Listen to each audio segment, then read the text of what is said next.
तर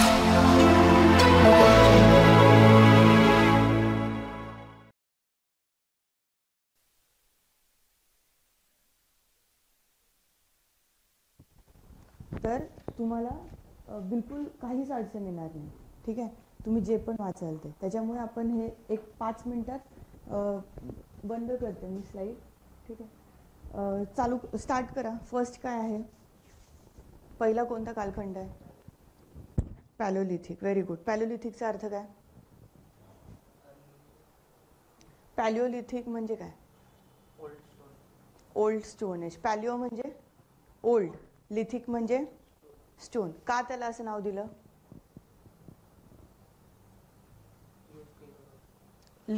स्टोनचा सगळ्यात जास्त वापर, माणसाची डिपेंडन्सी कशावर होती? दगडांच्या हत्यारांवर होती. ठीक आहे. पॅलिओलिथिक नंतर मेसोलिथिक. मेसोलिथिक मध्ये एक फीचर काय बघितलं होतं आपण? शार्प वेपनला काय शब्द आहे? मायक्रोलिथ, छोट्या दगडांची हत्यारं. ठीक आहे, ती सगळी थिअरी आपण बघितलं. मेसोलिथिक नंतर निओलिथिक. निओलिथिक मध्ये काय बघितलं? फार्मिंग. Very good, excellent. निओचा अर्थ काय? नवीन काहीतरी. ठीक आहे. फार्मिंगची सायकल कशी आहे? शेती आली, काय काय आलं शेतीसोबत? वसाहत, सेटलमेंट आली. त्याच्यानंतर काय आलं? येस, नंतर काय आलं? सर लाईफ एक्सपेक्टन्सी वाढली. Second, sustainable food supply. त्याच्यानंतर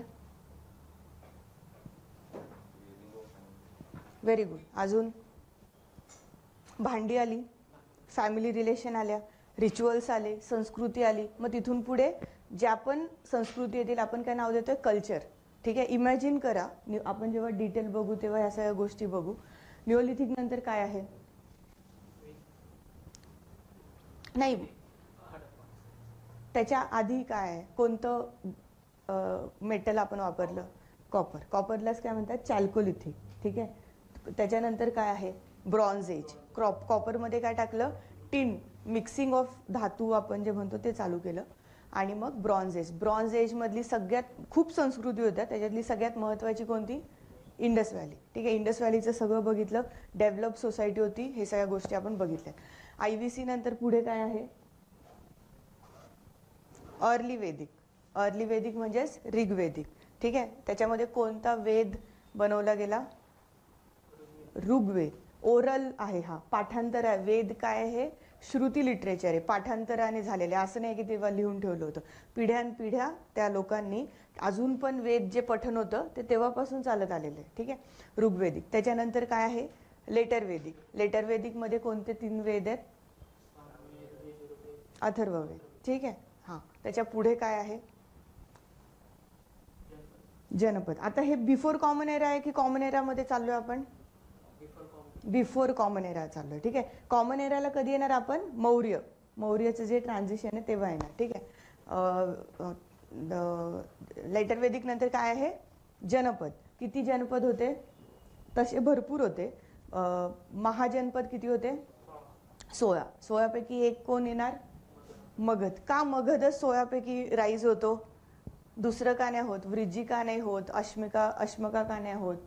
किंवा अजून बरेच सारे जे बाकी आहेत ते का नाही, ते का नाही मोठे होत? मगध का मोठं होतं सगळ्यात?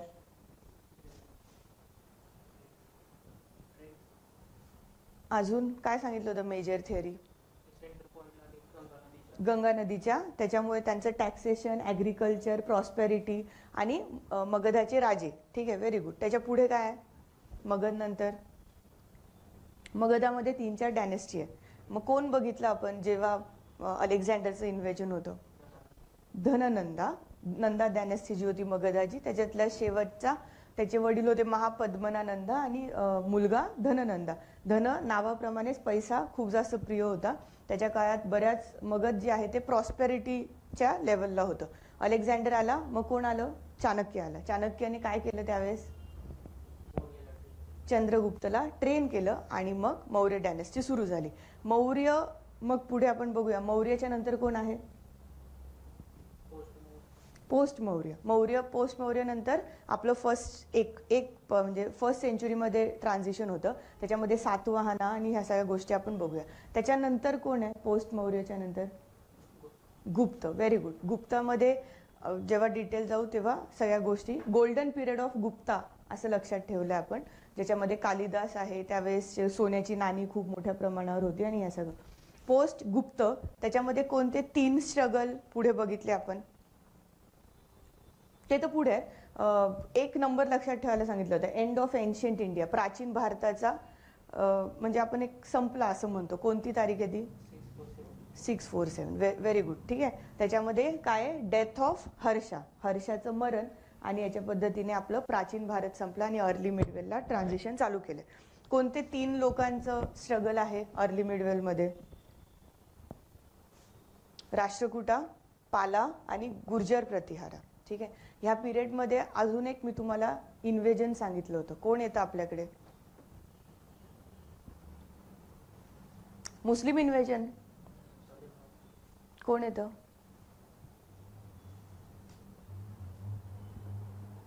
कासिम, गझनी हे सगळे लोक सांगितले होते. पुढे घोरी, ह्या सगळ्या गोष्टी आपण बघितल्या आहेत. त्यानंतर एक दुसरी तारीख लक्षात ठेवायला सांगितली होती मिडवेलची. कोणती तारीख आहे ती? जिथे सल्तनत चालू होतं. कोणती आहे? 1100 मोठ्याने. त्याच्यानंतरची 1192. कोणती लढाई? पानिपत. कशी? Battle of Tarai. Battle of Tarai. पहिल्या याच्यामध्ये पृथ्वीराज चव्हाण जिंकले होते आणि सेकंड याच्यामध्ये पृथ्वीराज चव्हाण हरले होते. आणि मग तिकडे काय एस्टॅब्लिश होतं? सल्तनत. मग आपण सल्तनतचे राजे बघितले होते. सगळ्यात पहिला कोण आहे? कोणती डायनेस्टी पहिली? Slave dynasty. त्याच्यात कोण बघितले होते? अंदाजे सांगा, आठवले नाही क्रम तरी चालेल. मी त्यांचं बॅकग्राऊंड नाही. स्लेव्ह मध्ये कोण सांगितलं तुम्हाला? स्लेव्ह मधले 2-3 राजा, त्यांच्याबद्दल मी तुम्हाला सांगितलं होतं. कोणतरी पोलो खेळताना पडलं, कोण कसं होतं? कुतुबुद्दीन ऐबक. ठीक आहे. त्याचं काय लक्षात ठेवलं होतं आपण? कुतुब मिनारचं फाउंडेशन. त्याच्यानंतर अजून एक सांगितलं होतं सुलतान रझिया. पुढे अजून कोण सांगितलं होतं मध्ये? कोण? नाही. अजून बलबन आठवतंय? इल्तमश आठवतंय? हे सांगितलं होतं आपण स्लेव्ह डायनेस्टीमध्ये. त्याच्या पुढे काय आहे? कोणती डायनेस्टी आहे? खिलजी डायनेस्टी. त्याच्यातला पहिला कोण? जलालुद्दीन. आणि नंतर कोण लक्षात ठेवलं होतं? अल्लाउद्दीन. त्याच्या पुढे कोण आहे? तुगलक. तुगलक डायनेस्टी. त्याच्यामधला सगळ्यात महत्त्वाचा कोण सांगितला होता? MBT, मोहम्मद बिन तुगलक. आपण त्याचे एक्सपेरिमेंट्स आणि हे सगळे बघितले होते. त्याच्या पुढे लोढी. आणि त्याच्यानंतर 1526ला एक लढाई होते. कोणती? Battle of Panipat. ठीक आहे. त्याच्यात पहिली बॅटल कोण जिंकतं? बाबर. आणि मी म्हणलं होतं हार्डली 1-1.5 तासाची लढाई होती ती. ठीक आहे. आता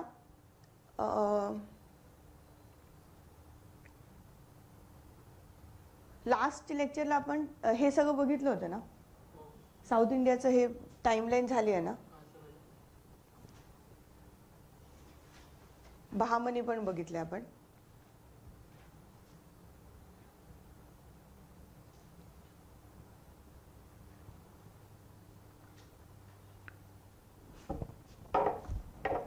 आता आहे ना, इथून पुढे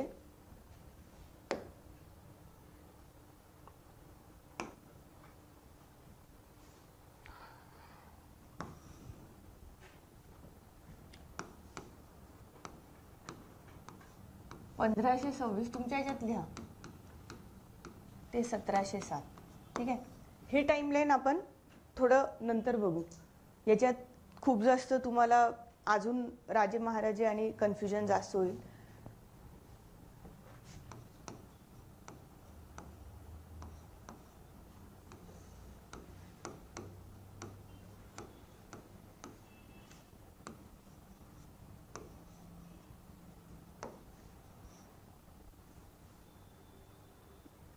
सी 1526ला जेव्हा पहिली पानिपतची लढाई होते, मुघल इकडे एस्टॅब्लिश होतात, ठीक आहे, आणि 1707ला औरंगजेब पर्यंत.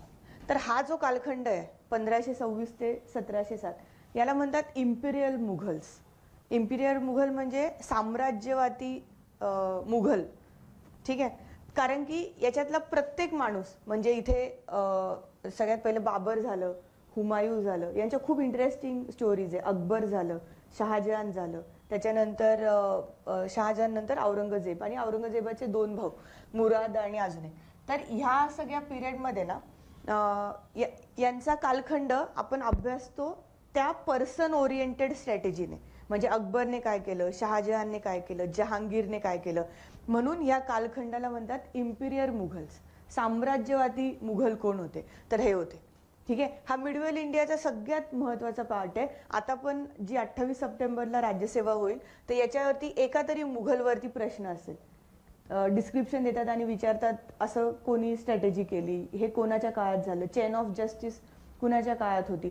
तर ह्या काळात आता जे आपण मेजॉरिटी हे मुस्लिम पॉप्युलेशन बघतो, किंवा जो धर्म ज्या पद्धतीने भारतात प्रपोगेट झाला, तो ह्याच्यात ह्या 300 वर्षाचं खूप मोठं त्याच्यात काय म्हणतात सहभाग आहे, ठीक आहे. तर ह्या कालखंडाला म्हणतात इम्पिरियल मुघल. आता एक लक्षात घ्या, आतापर्यंत ना आपण सपोज हा कालखंड झाला, मग तो झाला, मग तो झाला, असं शिकत आलोय. पण आता 3-4 गोष्टी पॅरलली चालतील. म्हणजे वरती राज्य करतात मुघल, त्याच काळामध्ये भारतात पोर्तुगीज येतात, त्याच काळामध्ये भारतात डच येतात, त्याच काळामध्ये भारतात ब्रिटिशर्स येतात. पण आपल्याला अभ्यास करताना आपण प्रयत्न करतो की मुघल जरी वरती राज्य करतात, पण आपली लिंक लागली पाहिजे आपल्या इन्सिडन्सने. त्याच्यामुळे आपण ही टाइमलाईन स्प्लिट केली आहे. आता आजच्या लेक्चरला आपण 1947 पर्यंतची आयडिया देऊ. उद्या आपण वाटलं थोडे मुघल बघू, आणि मग ऍक्च्युअल एक आपण इयर पकडू, जसं मी 1857 पकडेल किंवा 1498 पकडेल, आणि मग तिथून एक एक टॉपिक डिटेल अभ्यास करत जाऊ. मग त्याच्यात तुम्ही नोट्स काढाल, ते जाऊन बुकमध्ये वाचाल, आणि त्याच्यावर जितके प्रश्न विचारले ते सगळं बघाल, ठीक आहे. तर आता फक्त टाइमलाईन एकदा क्लिअर करून घ्या, म्हणजे तुम्हा लोकांचं कन्फ्युजन येणाऱ्या काळात होणार नाही. 1498ची आता आपण स्टार्ट करू आणि 1947 पर्यंत. तर मुद्दा याच्यात असा आहे की वरती जरी राज्य मुघल करत असले तरी पॅरलली खूप साऱ्या गोष्टी होत आहेत, हे तुम्हाला लक्षात ठेवायचे. याच्यामध्ये इंटरनॅशनल वॉर आहेत, तुम्हाला तो पण आज मेन्सचा सिलेबस आहे की वर्ल्डमध्ये इथे काय चाललंय. तर ते जेव्हा तुमची इंडियन हिस्ट्रीची मॅच्युरिटी येईल ना, त्याच्यानंतर आपण वर्ल्ड हिस्ट्रीचे इव्हेंट इथे लिहू की ह्या काळामध्ये काय झालं, चायनीज रिव्हॉल्युशन कधी झाली, रशियन रिव्हॉल्युशन कधी झाली, फ्रेंच रिव्हॉल्युशन कधी झाली. तर ही सगळी टाइमलाईन ना ही कंटेम्पररी चालते, म्हणजे समकालीन चालते. तर तुम्ही प्रयत्न करा की एकतर तुम्ही असं 1-2 पानं बनवा की ज्याच्यामध्ये तुम्हाला कळत नाही हे इव्हेंट कुठे होत आहेत, तर प्रत्येक अभ्यासाचा इव्हेंट कुठेतरी मॅप होईल. जे पण तुम्ही वाचाल इतिहासाचं, तर ते कोणत्या तरी टाइमलाईनचा भाग असेल जे आपण आतापर्यंत शिकलोय, ठीक आहे. तर इथून पुढे अशी ठराविक एक इव्हेंट नाही चालणार, बरेच सारे इव्हेंट्स इथे चालतील. पण आज आपण थोडंसं मॉडर्न कॉन्टेक्स्टने बघूया, ठीक आहे, या काळामध्ये काय काय झालं, ठीक आहे. तर फर्स्ट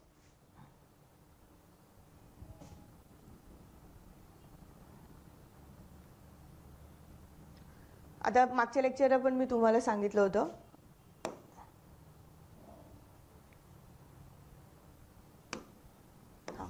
काय सगळ्यात पहिली सांगितली होती मॉडर्नची first date. Death of Aurangzeb कधी आहे, 1707, ठीक आहे. हा एक पॉइंट आहे. इथे कोणता तारीख आहे, 1498. कोण आले, पोर्तुगीज. त्याच्यानंतर एक ईस्ट इंडिया कंपनीचं फॉर्मेशन सांगितलं होतं, कधी येते, 1600. Very good. भारतात कधी आली, व्हेरी गुड. हे पाठ पाहिजे. सगळ्यात पहिली फॅक्टरी कुठे, सुरत. एक्सलेंट, ठीक आहे. याच्यावरती बऱ्याच वेळा प्रश्न आलेला आहे, ठीक आहे. आता लॉजिक आहे, जर ते वेस्टर्न किनाऱ्याने आलेत तर त्यांच्यासाठी फॅमिलियर कोणता किनारा आहे, आधी वेस्टर्न म्हणजे पश्चिम किनारा.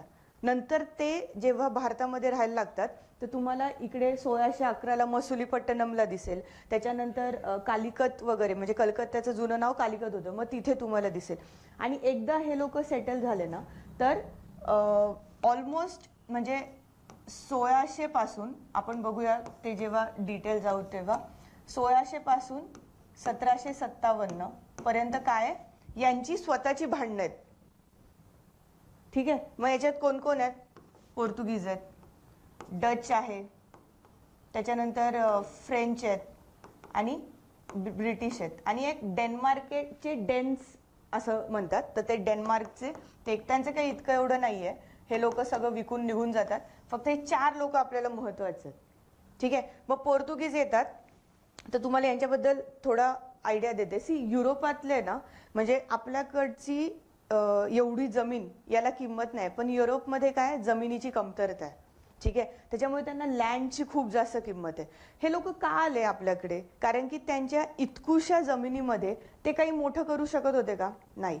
तिकडे त्यांनी डोकं लावलं, त्यांच्याकडे इंडस्ट्रियल रिव्हॉल्युशन झाली. इंडस्ट्रियल रिव्हॉल्युशन झाली तर सगळ्यात पहिलं इंडस्ट्रियल रिव्हॉल्युशनला काय पाहिजे? सगळे शोध लागले. त्या कालखंडाला म्हणतात रेनेसान्स आणि एनलाइटनमेंट. ठीक आहे, हे काय आपण जेव्हा वर्ल्ड हिस्ट्रीमध्ये शिकू. 17व्या शतक लक्षात ठेवा, 16 व 17वं शतक एक असा कालखंड युरोपमधला की युरोपमध्ये पण आधी असं काही एवढं नव्हतं. ते लोक पण स्ट्रगल करत होते. रादर आपल्याकडे खूप जास्त साम्राज्य आणि संपत्ती होती. युरोपमध्ये रोम साम्राज्य होतं जे एक काळचं खूप जास्त काय म्हणतात प्रॉस्परस, आणि रोम साम्राज्याकडे सगळ्या गोष्टी होत्या. पण मग रोम साम्राज्याचा ऱ्हास झाला. अरेबिक जे सौदी जो एरिया होता तो ओटोमन एम्पायर त्याला म्हणतात, तो वाढायला लागला. तर युरोप त्या कालखंडामध्ये थोडा डाऊन झाला होता. ठीक आहे, पण मग त्या काळामध्ये तिकडचे सायंटिस्ट लोक बरेच सारे शोध त्या काळामध्ये लागले. आपण बघतो जितके पण शास्त्र, विजेचा शोध म्हणा, टेलिफोनचा शोध म्हणा, तुम्हाला ही सगळी नावं जी दिसतात ती कुठून दिसतात? युरोपातली दिसतात. मग त्यांनी खूप जास्त शोध लावले. सेकंड आहे की युरोपमध्ये खायला प्यायला खूप कमतरता होती. मग त्यांनी शेती व्यवस्था म्हणजे छोटी जमीन आहे तरी पण त्याच्यामध्ये म्हणजे कमीत कमी इनपुट देऊन मॅक्सिमम आउटपुट काढणार. मग त्याच्यामध्ये शेतीमध्ये त्यांनी प्रयत्न केले. मग ती झाली ॲग्रिकल्चर रिव्हॉल्युशन.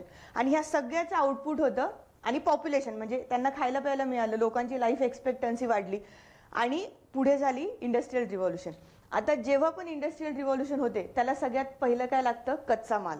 काय लागतं? Raw material. आणि त्या रॉ मटेरियलसाठी त्यांचा मेजर सोर्स कोणत्या होत्या? आपल्या वसाहती. त्यांच्या वसाहती म्हणजे इकडे जसं काही लोक भारताकडे आले, एशियाकडे आले आणि काही लोक कुठे गेले? अमेरिकेमध्ये गेले. तर तुम्हाला पण अमेरिकेचे लोक जास्त हुशार होते तर त्यांनी पण अमेरिकन रिव्हॉल्युशन केली. तुम्हाला माहित असेल अब्राहम लिंकन वगैरे तुम्ही नावं ऐकली असतील. तर ती अमेरिकन रिव्हॉल्युशन त्यांची अर्ली काळात झाली, ज्यांनी ब्रिटिशांना अपोज केलं आणि स्वतःचं स्वातंत्र्य मिळवलं. ठीक आहे, आणि आपल्याकडे त्याच गोष्टीला वेळ लागला. ठीक आहे, तर सगळं जे आहे ना, सगळ्याचा बेस आहे ना मॉडर्न हिस्ट्रीचा, तो कशासाठी आहे? पैशासाठी आहे. पैसा आणि पॉवर. आणि युरोपमध्ये चालणारं ब्रिटिश साम्राज्य. ब्रिटिश साम्राज्याला मोठं करण्यासाठी सगळ्यात मोठा जो रोल होता तो भारताच्या कॉलनीचा होता. इंडियन कॉलनी जी होती जी सगळ्यात जास्त प्रॉस्परस होती. मग हे लोक खूप हुशार होते. आता जेव्हा त्यांना कळालं की भारतामध्ये पण सॅच्युरेशन आलंय, एका टाइमच्या नंतर भारतामधून इतकं काही मिळणार नाही, मग ते लोक कुठे गेले? आफ्रिकामध्ये. आणि आफ्रिकामध्ये पण त्यांनी कॉलोनायझेशन चालू केलं. मग तुम्ही स्लेव्ह ट्रेड ऐकला असेल किंवा ह्या सगळ्या गोष्टी. तर याचं सगळ्यात रिझन काय माहिती? इम्पेरियलिझम म्हणजे साम्राज्यवाद. युरोपातली जमीन छोटी आहे, युरोपामधले रिसोर्सेसचं लिमिटेशन्स आहे, पण युरोपमधले लोक सगळ्यात जास्त हुशार आहेत. ठीक आहे, तर त्यांनी जगावरती राज्य केलं ह्या फॉर्मॅटमध्ये. आणि म्हणून आपल्याला अनफॉर्च्युनेटली ह्या काळात आपला इतिहास न अभ्यासता त्यांनी आपल्यावर कसे अत्याचार केले हे आपल्याला अभ्यासायला लागतं. एन्शियंटमध्ये आपण काय अभ्यास करतो की आपलं काय होतं, बरोबर, आपले राजे कसे होते, आपल्या काळामध्ये काय झालं. मिडवेलमध्ये आपण आक्रमणांचा जास्त अभ्यास करतो कारण की त्या सगळ्या गोष्टी झाल्या. आणि मॉडर्नमध्ये आपण अख्खा ब्रिटिशर्सचा अभ्यास करतो. तुम्ही सगळी पुस्तकं घेऊन बघाल, कोणत्याच मॉडर्न इतिहासकाराने मॉडर्नमध्ये भारतीय संस्कृती आपण आपल्या पद्धतीने कशी जपली हे लिहिलं नाही. लिहिलंय पण काहीतरी कमी आहे. पण तुम्हाला सिलेबसचा पार्ट काय? Arrival of Britishers in India. ठीक आहे, त्यांचं स्वतःचं स्ट्रगल कसं होतं. मग आपला अभ्यासाचा पार्ट काय झाला? त्यांचे जे इगो होते, त्यांच्या ज्या ग्रीड्स होत्या, हा आपला अभ्यासाचा पार्ट झाला. कळालं? तर मॉडर्नचा इतिहास, त्याच्यामुळे असं सगळं चालेल. तर हे 4 लोक, यांचं थोडंसं बॅकग्राऊंड सांगते मी. पोर्तुगीज लोक ना म्हणजे तुम्हाला लक्षात ठेवायला खूप जास्त ॲडव्हेंचरिझम प्रिय आहेत. तुम्हाला आता पण माहिती आहे की फुटबॉलमध्ये हे लोक टॉपला आहेत. तर जुन्या काळापासून पोर्तुगीज खलाशी म्हणजे समुद्रात जाऊन जे हे करतात. तर आफ्रिकेमध्ये तुम्ही अरेबियन नाईट्सच्या स्टोरी ऐकल्या असतील, आता पण त्या लोकांबद्दल तुम्ही ऐकत असाल. तसे पोर्तुगीज होते, खूप जास्त ॲडव्हेंचरिझम करायचे. म्हणजे अशा ठिकाणी जायचे जिथे कोणीच गेले नाहीत. तर सगळ्यात अर्ली जर कोणी समुद्री मार्गाने प्रवासामध्ये एक्सपोजर केलं असेल तर ते पोर्तुगीज लोक होते. ठीक आहे. आणि हे लोक खूप पुढे जाऊ शकत होते. म्हणजे आपल्यावरती आयडियली पोर्तुगीजांचं राज्य असू शकत होतं. पण यांचं असं होतं की हे लोक खूप करप्ट, म्हणजे त्यांची जी ॲडमिनिस्ट्रेशन होतं युरोपातलं, पोर्तुगाल ह्या देशाचं, त्यावेळेस देश कॉन्सेप्ट नव्हती, पण आपण असं म्हणू शकतो की देश होते हे लोक. तर त्यांच्यामध्ये ना करप्शनचे खूप इश्यू होते. त्याच्यामुळे यांची जरी पोर्तुगीज ईस्ट इंडिया कंपनी होती तर ती एवढी मोठी नाही होऊ शकली. सेकंड होते, यांची स्वतःच्याच कंपनीमध्ये खूप जास्त इगो इश्यू होते. ठीक आहे, की म्हणजे कोणता एरिया आम्ही कंट्रोल करणार, कोणता तुम्ही कंट्रोल करणार. त्याच्यामुळे पोर्तुगीज हे अर्लिएस्ट होते ज्यांनी कोलोनलिझम चालू केलं, म्हणजे वसाहतवाद चालू केला. पण त्यांना वसाहती बनवता आल्या नाही, जास्त मेंटेन नाही करता आल्या. ठीक आहे, भारतामध्ये त्यांचं असं झालं. त्यानंतर फ्रेंच लोक जे होते, तर ह्या लोकांचं बऱ्याच साऱ्या गोष्टी आपण जेव्हा वर्ल्ड हिस्ट्रीचा पार्ट आहे तेव्हा बघूया. तर हे लेट आले भारतामध्ये. ठीक आहे, म्हणजे ऑलमोस्ट ब्रिटिशांच्या 100-1 वर्षानंतर हे भारतामध्ये येतात. आणि 1665 वर्षानंतर तुम्ही म्हणू शकता. फ्रेंच लोकांचं पण असं असतं की युरोपामधले अलायन्सेस कसे आहेत, म्हणजे बाकीच्या लोकांसोबत रिलेशन कसं आहे, त्याच्यानुसार यांच्या वसाहती चालायच्या. ठीक आहे. त्याच्यानंतर ब्रिटिशर्स हे एकमेव असे होते, ब्रिटिश ईस्ट इंडिया कंपनी, की जी ती काळामध्ये ही पण खूप जास्त करप्ट होती. पण राणीच्या राज्यामुळे आणि त्या सगळ्या गोष्टीमुळे ब्रिटिश ईस्ट इंडिया कंपनीला खूप फेवरेबल वातावरण तयार झालं, जे की फ्रेंच आणि पोर्तुगीजसाठी होऊ शकलं नाही. ठीक आहे. मग तुम्हाला UPSCने याच्यावर प्रश्न विचारला होता की पोर्तुगीजांना भारतात राज्य काय यांचं नाव आहे, फ्रेंच लोकांना भारतात राज्य करायची चावी साऊथला सापडली, पण ऍक्च्युअल राज्य ब्रिटिशांनी केलं. याचा अर्थ असा आहे की कार्नेटिक वॉर जेव्हा आपण बघू तर फ्रेंच लोक भारतात आले होते.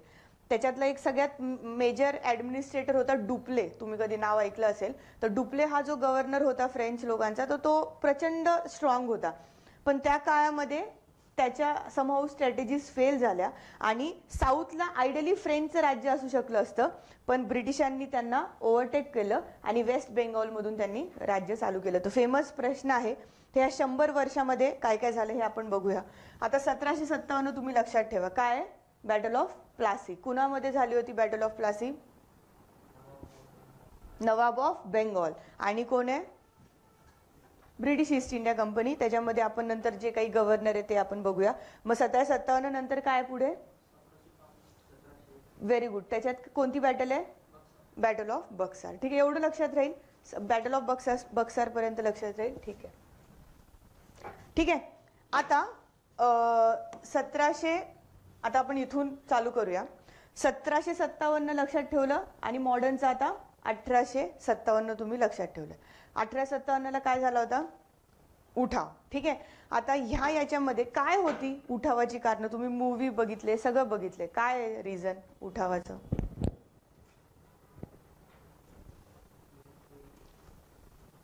काय काय माहिती आहे तुम्हाला 1857च्या उठावाबद्दल? बरं, कोणतं शतक चालू होतं? हे सेंचुरी कोणती चालली आहे? 19th century. Very good. काय काय बघितलं तुम्ही? काय काय माहिती आहे तुम्हाला 1857च्या? मूवी बघितला असेल ना? हा, मंगल पांडे माहिती. अजून काय माहिती? शाळेत शिकला असाल. फेमस रिव्होल्ट आहे ना आपला. हा, काय होतं त्याच्या मागे? कारतूस सोडायला. हा इन्सिडेंट सगळ्यांना माहिती आहे.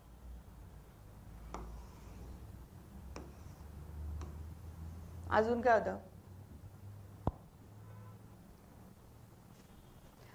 1857च्या उठावाबद्दल कोणते कोणते फेमस लोक आहेत? काय झालं होतं? तुम्हाला शाळेत तर 100% होता ना? काहीच माहित नाही? का झाला 1857चा उठाव? ही फेमस तारीख आहे, ही लक्षात ठेवायची आपल्याला. काय झालं, अजून कोणती एक फेमस मूवी पण आला होता एका याच्यावर, जे लीडर आहे, झाशीची राणी ऐकलंय? मग ती कोणत्या कालखंडात होती? 1857 पर्यंत. 1757 म्हणजे प्लासी पासून 1857 असे असंख्य उठाव झाले.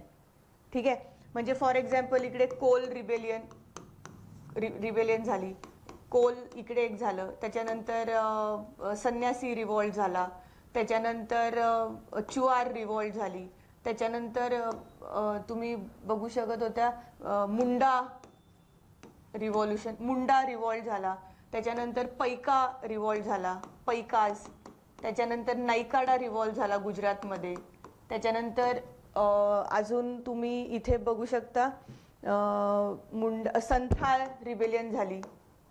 ठीक आहे, 1857 1860 इथे इंडिगो रिव्हॉल्ट आहे. हे आपण सगळे बघू. असे असंख्य रिव्हॉल्ट झाले. तर तुमचा टॉपिक याच्यामध्ये येतो की ट्रायबल लोकांनी केलेले रिव्हॉल्ट आणि शेतकऱ्यांनी केलेले रिव्हॉल्ट. ठीक आहे, तर असे असंख्य झाले. पण याचा प्रॉब्लेम काय होता की ज्या 100 वर्षात ब्रिटिशांच्या पॉलिसी होत्या, काय काय पाहिजे होतं त्यांना? जमीन पाहिजे होती, त्यांना फॉरेस्ट पाहिजे होतं, म्हणजे काय म्हणतात त्याला, जंगल पाहिजे होतं, आणि त्यांना काय पाहिजे होतं? टॅक्स पाहिजे होता. आणि त्यांना वाटत होतं की सगळ्यांनी त्यांच्या पद्धतीने वागावं, त्यांना पाहिजे होता व्यापार. ठीक आहे, मग जेव्हा जेव्हा ब्रिटिशर्स, आणि दुसरी गोष्ट सगळ्यात की तुम्ही 1813ला एक असा कायदा आला, चार्टर ऍक्ट, आपण ते कायदे पण बघू. तर त्याच्यात ख्रिश्चन मिशनरीला ब्रिटिशांनी अलाउड केलं की तुम्ही आता या आणि तुमचं धर्म प्रसाराचं जे पण काम आहे ते चालू करा. तर ख्रिश्चन मिशनरीने सगळ्यात पहिलं कुणाला टार्गेट केलं? इथे ट्रायबल्सला. का टार्गेट केलं? कारण की त्यांच्याकडे जे रिसोर्सेस आहे किंवा सोयी सुविधा आहेत त्या कमी आहेत.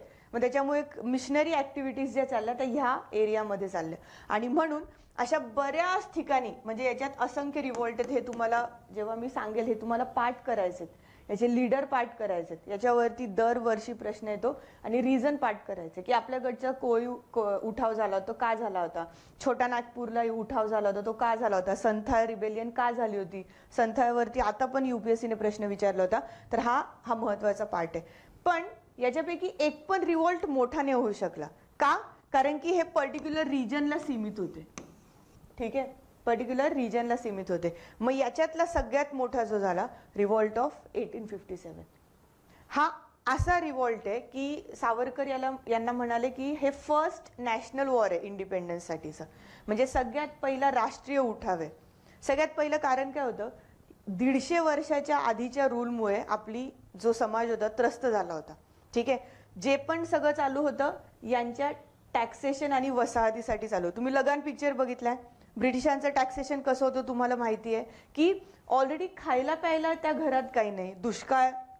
त्यावेळेस इमॅजिन करा फक्त, आज आपल्याला एवढं फूड अवेलेबल आहे, त्या काळात लोक उपासमारीने मरायचे. किती वर्स्ट आहे. आणि असं म्हणजे कुपोषण, तुम्ही जर आपला बंगालचा पण आता लेटेस्ट 1944चा फेमाईन दुष्काळ बघितला, किंवा आधीचे जरी दुष्काळाचे काही ब्रिटिश गॅझेट मधले फोटो आहेत, जेव्हा कॅमेरा आला त्यांनी काही फोटो काढलेले आहेत, तर ते लोक कुपोषण होऊन, म्हणजे जी बाळं आहेत किंवा काय, ते फूड सप्लाय, त्यांना अन्न मिळालं नाही म्हणून मरायचे. तर तुम्ही विचार करा की कसा टाइम होता तो. ठीक आहे, आणि आता आपल्याकडे काय अबंडन्स आहे, वेस्टेज तर विचारायचंच नाही आपल्याकडे आता ज्या पद्धतीने. तर हे का झालं याचं सगळं रिझन इंडस्ट्रियल रिव्हॉल्युशन आणि ॲग्रिकल्चर रिव्हॉल्युशन मध्ये जातं. जुना काळ असा नव्हता. एवढूशा जागेमध्ये जर मला 10 किलो धान्य घ्यायचंय एक काळानंतर, तर ते पण किती जगेल, किती टिकेल, आणि त्या 10 किलोतलं उत्पादन फक्त 2 किलो येऊन जायचं. पाऊस पडला नाही तर काही सोयी सुविधा. आता तुम्ही ह्या सगळ्या गोष्टी बघता, विहिरी बघता, तुम्ही पाटबंधाऱ्याचे सिंचन प्रकल्प बघता, पण जुना काळ असा नव्हता. त्याच्यामुळे जुन्या काळी तुम्हाला आजारपण, लोक एवढी जगत का होती? कारण की ते ठराविक पद्धतीने जेवण करायचे, ज्यांना तेवढं लिमिटेड आहे तेवढंच. हे लोकांना आजार का आले आता? आपण आपल्या कॅपॅसिटीच्या पेक्षा एक्सेस खातोय. कोविडमध्ये तुम्ही मला सांगा, सगळे लोक घरी होते, कोविडमध्ये कोविड सोडून लोकांना काही आजार झाले का? काहीच आजार नाही, साधा सर्दी खोकला पण 2 वर्षात झाला नाही. आपण घरी होतो, घरचं जेवायचो, सगळ्या गोष्टी ह्या. आता तो मुद्दा सगळा वेगळा आहे, पण मुद्दा याच्यात असा आहे की एक काळ भारतात असा होता की कुपोषण आणि लोक मिळाले नाही. दुष्काळामध्ये आपलं लाखो लोक मरायचे, लाखो लोक फूड सप्लाय नसल्यामुळे मरायचे. तुम्ही जर ते कधी ते पिक्चर्स तुम्हाला इंटरनेटवर भेटतीलच, तर तुम्ही ते बघितले तर तुम्हाला कळेल की किती वाईट आपला कालखंड होता. आणि सेम लेवलला तिथे तेच ब्रिटिशर्स होते ज्यांनी ब्रिटिश कल्चर भारतात चालू केलं होतं. तुम्ही आता चहा बिस्किट बघता, हे कोणी आणलं भारतामध्ये? चहा बिस्किटची कॉन्सेप्ट ब्रिटिशांची आहे. हाय टी तुम्ही बघता, हे कोणी आणलं? ब्रेडला डबल रोटी हा पण शब्द आहे, हे कोणी आणलं भारतामध्ये? ह्या लोकांनी. ठीक आहे, असं नव्हतं की याच्या आधी आपल्याकडे ह्या पद्धतीच्या गोष्टी नव्हत्या, पण याचं पॉप्युलर करणं, टेबलवर बसून खाणं, नाश्ता कॉन्सेप्ट, तर ही आपल्या भारतीयांमध्ये नव्हती. हे सगळ्या ज्या गोष्टी आहेत ह्या पुढे आल्या. तर एक कालखंड तेव्हा असा होता की ते ब्रिटिशर जेव्हा आपल्याकडे राज्य करायचे, तर आपण जे होतो आपण तेव्हा त्यांच्या स्लेव्हरीमध्ये होतो. तेव्हा समाजाचं बॅरियर नाही. आता सो कॉल्ड वरचे खालचे सगळ्या समाजातले लोक ब्रिटिशांच्या काळात हे त्यांच्या अधीनच होते. ब्राह्मण कम्युनिटी पण. ठीक आहे, फक्त त्या काळात असं होतं की त्यांनी इतके अत्याचार केले ना, तर मग हे रिझन आपण रिव्हॉल्टचं सगळ्यात पहिलं जे रिझन आहे ते इकॉनॉमिक. जेव्हा आपण डिटेल जाऊ ते बघू. पैसा, टॅक्सेशन, फेमाईनच्या काळात होणारा अत्याचार, ट्रेडवरती कंट्रोल, लोक एवढी मेहनत करून त्यांच्या उत्पादनाला किंमत न देणं, रॉ मटेरियलवरती त्यांची मोनोपोली असणं. म्हणजे ठराविक जो एरिया आहे त्याच्यामध्ये, आता सपोज तुम्ही एखादी शेती करताय, सपोज तुम्ही आपण विचार करू तुम्ही ज्यूटचं उत्पादन घेताय. आता तुम्ही तुमच्या मेहनतीने किती पण ज्यूट पिकवला, किती पण माल तो तरच घेतला जाईल ब्रिटिशर्स सांगतील त्या किमतीला. मग तो तुमचा प्रॉफिट लॉस मध्ये पण असू दे, पण ते सांगतील त्याच किमतीला. मग जर तुम्ही ठरवलं की आता मी ब्रिटिशांना विकणार नाही, आणि जर तुम्ही दुसऱ्या दलालाकडे गेले तर तो दलाल तो माल विकत पण नाही घेणार, तर तुम्हाला ऑप्शन राहणार का काही? ही काय झाली? Market monopoly. ही कुणाची होती? ब्रिटिशांची. म्हणजे लोक आपलेच, पण जो व्यापार ब्रिटिशांनी कंट्रोल केला होता. आणि एवढेशे ब्रिटिशर्स होते, पण करोडो भारतीयांवरती त्यांनी राज्य केलं. का? कारण की ते तेवढे हुशार होते. ठीक आहे, त्यांनी असे मार्केटवरती मोनोपॉली केली होती की तो शेतकऱ्याला ऑप्शनच नसायचा. तो बोलतोय 5 रुपये तर 5 रुपये, तो बोलतोय 1 रुपया तर 1 रुपया. तर तुम्ही विचार करा इकॉनॉमिक डिस्ट्रेस हा किती मोठा आहे. सेकंड याचं रिझन आहे पॉलिटिकल. म्हणजे आपल्या वेळेसचे त्या काळातले जे राजे महाराजे होते, म्हणजे जसं झाशीची राणी होती, साताऱ्याची गादी होती, जयपूरचं होतं, जोधपूरचं होतं, निजाम होता. तर ह्या लोकांची स्वतः हे लोक काय आहेत? राजे आहेत. ठीक आहे, आणि कोणीतरी जर त्यांच्यावरती येते आणि म्हणते की तुम्हाला जे राजे पण तुम्हाला चालवायचं असेल तर तुम्हाला आमचं ऐकावं लागेल. याला काय म्हणतात? Doctrine of lapse. आपण बघूया ही डॉक्ट्रिन ऑफ लॅप्स. ही एवढी त्यांनी स्ट्रॅटेजिक कॉन्सेप्ट आणली होती. डॉक्ट्रिन ऑफ लॅप्स काय होतं? डॉक्ट्रिन म्हणजे काय? एखादा मसुदा. लॅप्स म्हणजे काय? पाडण्याचा. आता जे पण संस्थानं होते आपल्या याच्यामध्ये, तर यांनी अशा पॉलिसी 3 याच्यात प्रकार होते. ब्रिटिश असे म्हणाले की जी अशी संस्थान आहेत जी पूर्वापार चालत आलेली आहेत आणि त्यांना जर राज्य करायचं असेल तर ते आम्ही कंटिन्यू करू शकतो, पण ते राज्य त्यांनी आमच्या अधिपत्याखाली करावं. सेकंड याच्यामध्ये असं म्हणाले होते की जे संस्थानं आता तयार झाली आहेत, ठीक आहे, आणि त्यांना स्वतःचा वारस नाहीये. म्हणजे आता तुम्हाला माहिती आहे की बऱ्याच पिढ्यानपिढ्या जरी राजे महाराजे चालत असतील तर कधी ना कधीतरी असा कालखंड येऊ शकतो कोणाला बाळ होणार नाही, तर ते लोक काय करायचे? दत्तक घ्यायचे त्यांच्याच कम्युनिटीमधून, जेणेकरून तो वारसा पुढे चालू शकेल. तर यांनी काय सांगितलं होतं की इथे जर कोणी ॲडॉप्शन केलं असेल तर त्या राजाला आम्ही ती राजगद्दी चालवायची परमिशन देणार नाही. तुमचं स्वतःचं जर रक्त असेल तरच तो हे चालणार. मग याच्यामध्ये कोणते होते? झाशी आणि आपलं साताऱ्याचं संस्थान. ठीक आहे, शाहूंचं जे पुढचं संस्थान होतं. तर त्यांनी असं केलं की हा काय कायदा आहे? आमचं वर्षानुवर्ष आमची जर गादी आहे, आम्ही जर इकडचे महाराज आहोत आणि आम्हाला जर आता सपोज मूल होत नाही तर आम्ही दत्तक, जे की वर्षानुवर्ष असं सगळीकडे चालू होतं, तर हे येऊन ब्रिटिश कोण सांगणार आम्हाला? तर झाशी याच्यातलं सगळ्यात मेजर हे होतं की झाशीचे जे होते त्यांनी तो पुत्र अडॉप्ट केला होता. तर हे संस्था त्यांनी खालसा केलं होतं. साताऱ्याचं पण संस्था खालसा केलं ना, अजून 1-2 संस्थानं होती. ठीक आहे, तर पॉलिटिकल रिझन मेजर होतं की हे जे लोक होते तर यांना हे पटलं नव्हतं ही डलहौसी 1857च्या आधी डलहौसी म्हणून एक, तुम्हाला माहिती असेल डलहौसी काय हिल स्टेशन पण आहे. तर ब्रिटिशांची खूप चांगली स्टोरी पण आहे. ह्या लोकांना इंडियन क्लायमेट सूट नाही व्हायचं. आपल्याकडे खूप गरम व्हायचं उन्हाळ्यात, हिवाळा वगैरे त्यांना बेटर वाटायचं, कारण की ब्रिटिश क्लायमेट कसं आहे, प्लीझंट आहे, म्हणजे थंड आहे. तर आपल्याकडे जे थंड हवेची ठिकाणं डेव्हलप झाली ना, ही कोणी केली? ह्या लोकांनी केली. ठीक आहे. आता तुम्ही लोणावळ्याला जाल तर लोणावळ्याचे काही जुने ब्रिटिश बंगलो आहेत, तसेच आहेत ते. तुम्ही सिमला जाल, डलहौसी जाल, अजून पण तशी ना, मसुरी जाल, हे कोणी डेव्हलप केले? यांनी. का केले त्या विभागात? ते लोक राज्य दिल्लीला करायचे, कोलकात्याला करायचे, आणि जेव्हा उन्हाळा वगैरे येईल ना तर त्यांची राजधानी शिफ्ट करायचे, राज्य करायचा कारभार ते तिकडे शिफ्ट करायचे, कारण की तिकडे थंड हवेची ठिकाण होती. ते लोक राहू नव्हते शकत.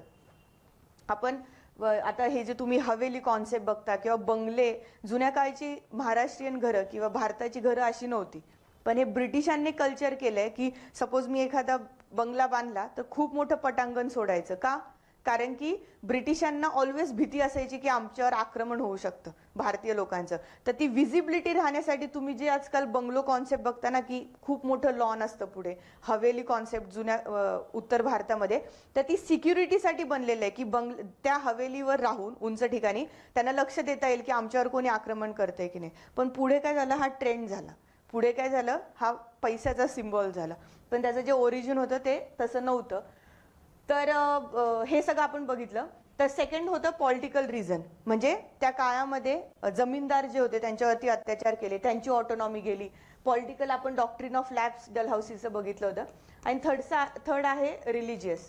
रिलिजियस काय आहे? आपल्याकडे पण काही काही एकदम प्रथा म्हणजे हाईट होत्या. आपल्याकडे समुद्राच्या पलीकडे जाणं म्हणजे धर्म भ्रष्ट करणं होतं. हे लिहून ठेवलेलं होतं, म्हणजे हे खरं आहे. ठीक आहे. तर आपले बरेच सारे लोक हे आपले म्हणून लोक युरोपात गेले नाही ना, मार्ग शोधायला. नाही तर भारतीयांनी राज्य केलं असतं. आपल्याकडे समुद्र याचे ओलांडलं म्हणजे तुम्ही धर्म भ्रष्ट केल्या.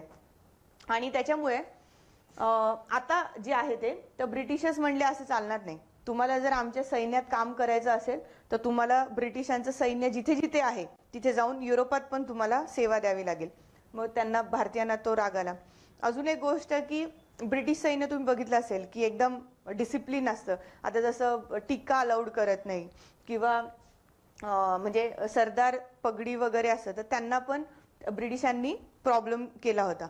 तर मग आपल्याकडच्या प्रथांना हा कुठेतरी हात हे होता. सेकंड, ख्रिश्चन धर्म मेजॉरिटी प्रोपोगेट होत होता, म्हणजे जास्तीत जास्त ते हे करत होते. त्याच्यामुळे ते पण सेंटिमेंट आपले हर्ट झाले होते की आम्हाला कन्व्हर्जन चालू आहे. आणि मग फायनली एक ती एनफिल्ड रायफल याच्यात आली. तर एनफिल्ड रायफलचं काय होतं, जी काडतुसं होती, तुम्हाला माहिती आहे की दाताने काढायला लागायची आणि ते त्याच्यात तो जो बारूद होता तो भरायला लागायचा आणि मग ती फायर होती. तर तेव्हा आता ती ऍक्च्युअल काय होतं हे कोणाला शेवटपर्यंत कळालं नाही. पण एक असं समज पसरला सगळ्या याच्यामध्ये की त्या काडतुसांना चरबीचा जो वापर करण्यात यायचा तो डुकरांची आणि गायीची चरबी आहे. तर तुम्हाला माहिती आहे आपल्याकडे काय गाय काय आपण आईच्या समान मानतो. तर आपल्या लोकांना तर असं होतं की हे करू शकणार नाही. आणि डुक्कर जे आहे तर ते इस्लाम धर्मामध्ये निषिद्ध आहे, म्हणजे त्याला ते लोक जवळ करत नाही. तर त्याच्यामुळे त्यांच्यासाठी पण हे होतं. मग हिंदू असू किंवा मुस्लिम असू या दोघांनी पण काय त्यांना वाटलं की हे आम्हाला राज्य तर करतातच आहे आमच्यावरती, पण आमचा धर्म पण हे करतोय. म्हणून तुम्ही बघितलं असेल किती पण राजकारणी कोणी पण मोठं, धर्माला कोणी हात लावतं का? नाही. मुस्लिम असू दे किंवा आज हिंदू धर्म असू दे, कोणी कितीही बोलतील पण शेवटी जर प्रश्न आला तर कोणी याच्यावरती एक्स्ट्रीम काही घेतं का? जसं सेकंड आहे जात व्यवस्था जी भारतातली. आज इतक्या लोक झाले, तुम्हाला पण आज बऱ्याच अनुभव येत असतील, गोष्टी कळतात, पण कोणतरी त्याला हात लावतं का? नाही. कारण की सगळ्यांना माहिती आहे की जेव्हा जेव्हा तुम्ही धर्माला हात लावाल ना आणि किंवा जातीला हात लावाल तर तो उद्रेक खूप मोठा असेल, तो कोणत्याच राजकारण्यांना येणार नाही. त्याच्यामुळे ही व्यवस्था इतकी स्ट्रॉंग आहे, ती इतक्या वर्षापासून चालत आली आहे.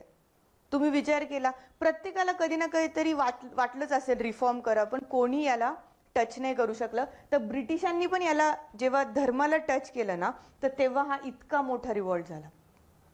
एनफिल्ड रायफल वॉज ट्रिगर कारण की त्याच्यामध्ये धर्म होता. लोकांना असं वाटलं की जेव्हा आमचा धर्म जातोय, आमचा देव जातोय, तर तुम्ही पुण्यामधली फेमस केस ऐकली असेल, चाफेकर बंधूंना मारलं गेलं होतं इथेच.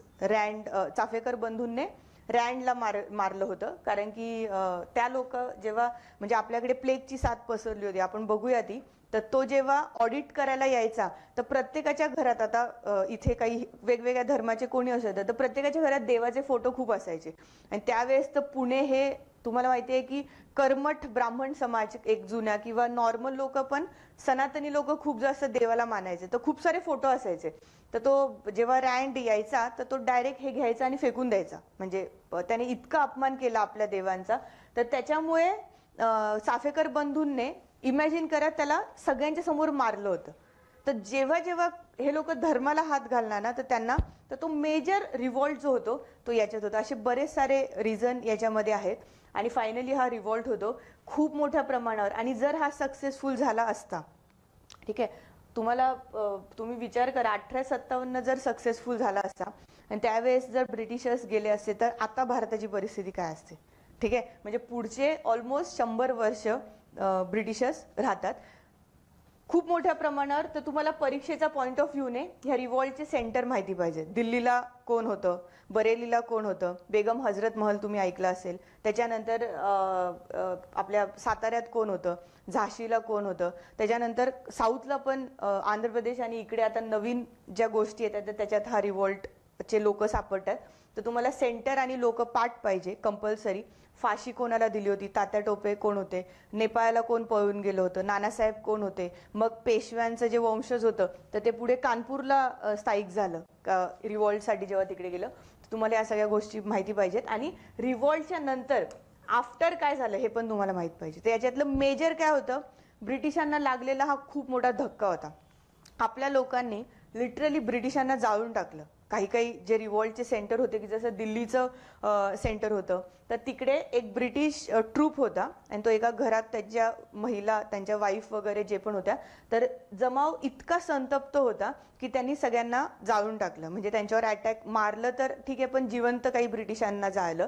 आणि त्याच्यामुळे त्यांची रिॲक्शन तेवढी स्ट्रॉंग आली. म्हणजे ब्रिटिशांनी पण सेम लेवलला, आता आपल्याकडे तर एवढ्या बंदुका नव्हत्या, ज्या पण बंदुका ह्या सैन्याने घेतल्या होत्या त्या ब्रिटिशांच्याच होत्या, पण दारुगोळा कमी होता.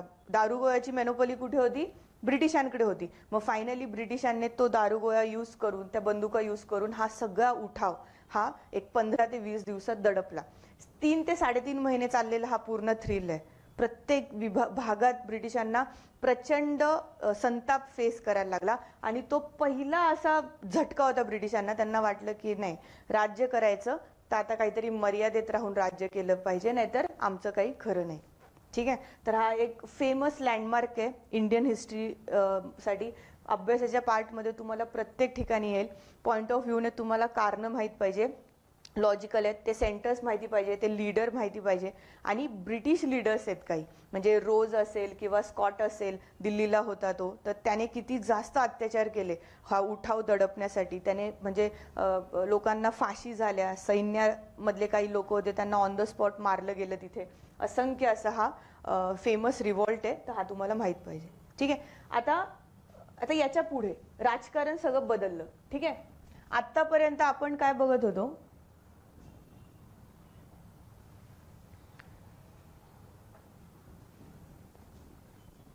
आतापर्यंत आपण काय बघत होतो, कंपनी रूल.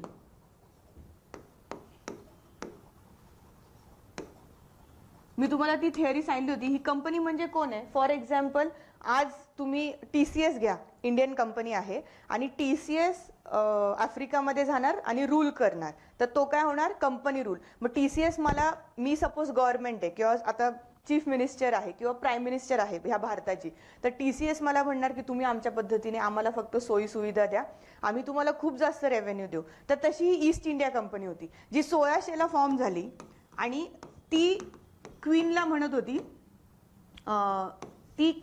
होती की तुम्ही आम्हाला सनद द्या, तुम्ही आम्हाला म्हणजे सोयी सुविधा द्या, तुम्ही आम्हाला चार्टर द्या व्यापार करायचा, आम्ही 50% रेव्हेन्यू कोणाला देऊ, क्वीनला देऊ.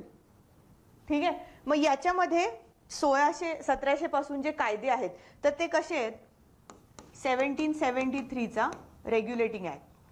हे फक्त ऐकून घ्या, हे लक्षात नका ठेवू, तुम्हाला कळणार पण नाही. त्याच्यानंतर पुढे पिट्स इंडिया ऍक्ट, त्याच्यानंतर चार्टर ऍक्ट 1793, 1813, 1833, 1853. ठीक आहे. आता जोपर्यंत कंपनी रूल चालू होता ना 1857 पर्यंत, तर ही कंपनी खूप चुका करायची प्रचंड, आणि ही त्याची मनमानी तर चालू आहे. म्हणजे TCS जसं काम करेल त्याच्या पद्धतीने एम्प्लॉय घेणार, त्याच्या पद्धतीने गव्हर्नमेंटला करप्शन करणार की आम्हाला आमच्या पद्धतीने व्यापार करू द्या, ब्रिटिशांना करप्शन करणार. तर मग क्वीनने काय ठरवलं, क्वीन म्हणजे तिकडचं गव्हर्नमेंट, मी आता क्वीन म्हणते त्याला कारण की राणीचं राज्य आहे तुम्हाला माहिती आहे. तर त्या गव्हर्नमेंटने काय ठरवलं की ह्या कंपनीला काहीतरी रेग्युलेशन पाहिजे. मग सगळ्यात पहिला येतो तो रेग्युलेटिंग ऍक्ट 1773ला. त्याच्यामध्ये काय म्हणतात की ठीक आहे तुला जितका व्यापार करायचा तो कर, पण तुझ्यावर कंट्रोल करायला मी एक बोर्ड ऑफ कंट्रोल बनवेल, board of control and court of directors, जे तिकडे बनवलं जातं. ठीक आहे. मग कंपनी बोलते ठीक आहे, असं असलं तर कंपनी काय करते, जितका पण रेव्हेन्यू आहे तर ते बोर्ड ऑफ कंट्रोल सोबत करप्शन करतं आणि पाहिजे तसा व्यापार चालू ठेवतो. त्याच्यानंतर एक ऍक्ट येतो, पिट्स इंडिया ऍक्ट 1784ला तो येतो. तर त्याच्यामध्ये पिट्स कोण होता, तिकडचा पंतप्रधान होता. तर तो म्हणतो ही कंपनी खूप उड्या मारते इकडे, खूप जास्त प्रॉफिट कमवते, याला अजून थोडा आपण कंट्रोल करू. आणि मग त्याच्यामध्ये तो पिट्स म्हणतो की कंपनी जे पण काही करेल तर ती ब्रिटिशांची टेरिटरी असेल. ठीक आहे. तर that is Pitt's India act. आणि त्याच्यानंतर चार्टर म्हणजे काय, काहीतरी मसुदा.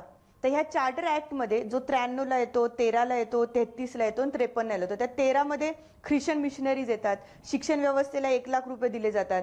33मध्ये एज्युकेशन, आता कंपनी वेलफेअरची पण जबाबदारी घेणार की आम्ही असं करू, आम्ही तसं करू. तर ह्या चार्टर ऍक्ट काय, हे कायदे कोणते आहेत, कंपनीला कंट्रोल करण्याचे राणीचे कायदे आहेत. म्हणजे कारण की कंपनी मोठी होत होती, जर कंपनी मोठी झाली तर ती तिकडचं पण सरकार विकत घेईल. त्याच्यामुळे सरकारला ती तिकडे करप्शन तर करतच होती, पण ब्रिटिश सरकारला बंधनं आली की यार ह्या कंपनीला आपण जरा कंट्रोल करू, आणि म्हणून हे कायदे आहेत. मग या कंपनीच्या रूलमुळे काय झालं, एवढा मोठा उठाव झाला. मग याच्यामध्ये तुम्ही गव्हर्नर जनरल बघा, त्याच्यानंतर व्हॉइस रॉय, मग आधी बेंगॉलला होते, मग दिल्लीला आले 1813च्या नंतर. मग हे चार्टर जे आहे ना, तर ब्रिटिश गव्हर्नमेंट कंपनीसाठी लागू करते चार्टर, की कंपनीने कसं शिस्तीत राहावं, कंपनीच्या गव्हर्नर जनरलला काय बोलावं, कंपनीच्या गव्हर्नरची सॅलरी कुठून असेल, कंपनी भारतात काय काम करेल. तर हे चार्टर म्हणजे ब्रिटिश गव्हर्नमेंट त्यांना सांगेल. एवढं सगळं करून पण कंपनीने आपल्या मनाने राज्य केलं आणि फायनली उठाव झाला. ठीक आहे. आता उठाव झाला तर क्वीन म्हणजे राणी म्हणली आता तुमचं खूप झालं, आता तुम्ही घरी जा. आणि ऍक्च्युअल भारतात कोण राज्य करणार, ब्रिटिश गव्हर्नमेंट स्वतः राज्य करेल. ठीक आहे. याच्या पद्धतीने कंपनी रूल जो आहे अशा पद्धतीने 1857च्या उठावामुळे कंपनी रूल संपला आणि काय आला, क्राऊन रूल और क्वीन्स रूल. आणि म्हणून कायदा कोणता आला, गव्हर्नमेंट ऑफ इंडिया ऍक्ट 1858. काय आलं, कायदा कोणता आला, गव्हर्नमेंट ऑफ इंडिया ऍक्ट 1858. आता तुम्हाला हा शब्द याच्या आधी कधीच दिसणार नाही का, कारण की कंपनीचं राज्य होतं. कायद्यांची नावं काय होती, Pitt's India, charter act, regulating act. ठीक आहे. पण आता आलं गव्हर्नमेंट ऑफ इंडिया, म्हणजे भारताची पूर्ण गव्हर्नमेंट चालण्याची जबाबदारी कोणाची आहे, ब्रिटिशांची आहे. आणि म्हणून तर सगळ्यात पहिलं राणीने आधी कायदा आला आणि मग क्वीन्स प्रोक्लेमेशन आलं. क्वीन्स प्रोक्लेमेशन म्हणजे राणीची घोषणा. आधी कायदा आला, कायद्यात काय लिहिलं, सगळ्यात पहिलं कंपनीचा रूल बरखास्त केला. ठीक आहे. जो गव्हर्नर जनरल होते कंपनीचे आतापर्यंत चालू होते ते आपण बघूया. तर त्यांना म्हणाले की तुमचं नाव बदललं, तुमचं नाव झालं व्हॉइस रॉय, आणि तुम्हाला जे पण काही काम चालेल तर व्हॉइस रॉयला अपॉइंट करण्यासाठी एक मंडळ केलं 15 लोकांचं, आणि त्याचा जो मेन ठेवला तो ब्रिटिश कॅबिनेटचा सदस्य ठेवला. ब्रिटिश कॅबिनेट म्हणजे जी राणीच्या अंडर आहे, म्हणजे डायरेक्ट रिपोर्ट कोणाला करणार, ब्रिटिश पार्लमेंटला. ठीक आहे. पार्लमेंट आणि क्वीन रूल जेव्हा तुम्ही पॉलिटी शिकाल तेव्हा तुम्हाला कळेल. तर अशा पद्धतीने हा लँडमार्क इव्हेंट आहे. ठीक आहे. सेकंड क्वीन काय बोलली, हे झाल्यानंतर क्वीनची घोषणा काय, इथून पुढे आम्ही भारतीयांच्या धर्मव्यवस्थेमध्ये बिलकुल हस्तक्षेप करणार नाही. ठीक आहे, त्यांना धर्मामुळे एवढा मोठा सेटबॅक फेस, जरी त्यांनी लोकल लेवलला ख्रिश्चन ऍक्टिव्हिटी कन्व्हर्जन केले, पण मेजर काहीतरी इथे केलं नाही. धर्माला इथे त्यांनी हात घातला नाही. पण याच्यामध्ये तुम्हाला आधी बघितलं असेल, सतीबद्दल त्यांनी काम केलं तर ते 1830ला आहे, उठावाच्या अलीकडे, आणि आपले लोक याला पण नाराज झाले होते. इमॅजिन करा, त्यावेळेस यंग मुली सती जायच्या, कारण की नवरा एक्सपायर. सती परंपरा माहिती आहे तुम्हाला काय आहे? सती राजस्थानमध्ये याचीच एक खूप मोठी परंपरा आहे आणि ती व्हायची. आत्ता पण लास्ट मला असं वाटतं 10-15 वर्षाखाली भारतामध्ये एक जण सती गेलं. काय आहे सती परंपरा? काय होतं? काय होतं?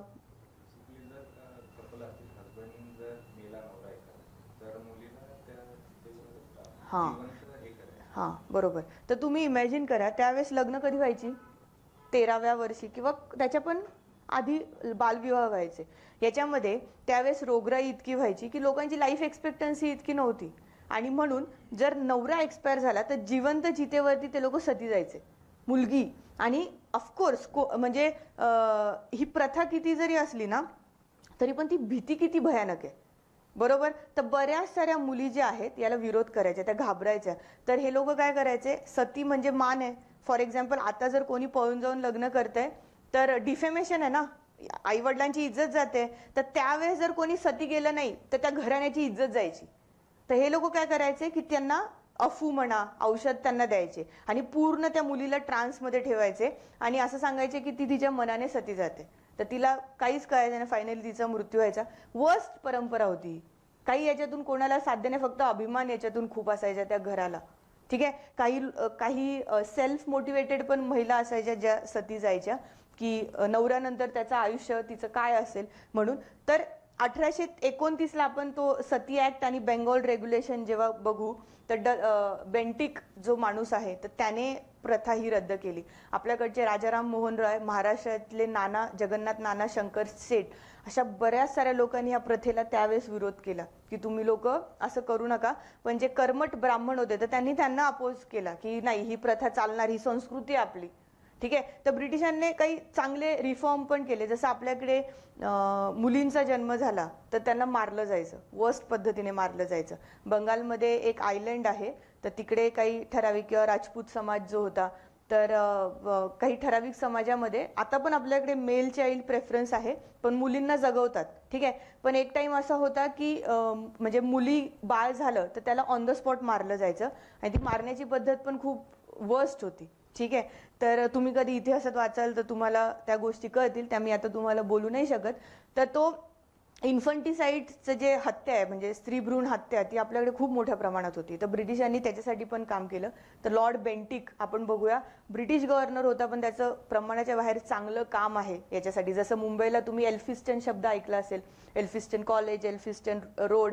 तर महाराष्ट्रातले एज्युकेशनमध्ये हा ब्रिटिश गव्हर्नर होता मुंबईचा, पण त्याने एक्सलंट काम केलं. आता जी आपण एज्युकेशन व्यवस्था बघतोय महाराष्ट्रातली, तर तिचं सगळ्यात जास्त क्रेडिट त्या लोकांना जातं आणि आपल्या समाज सुधारकांना जातं. ठीक आहे. तर एल्फिस्टनने एज्युकेशन सिस्टीममध्ये काम केलं, तसं हा बेंटिक होता.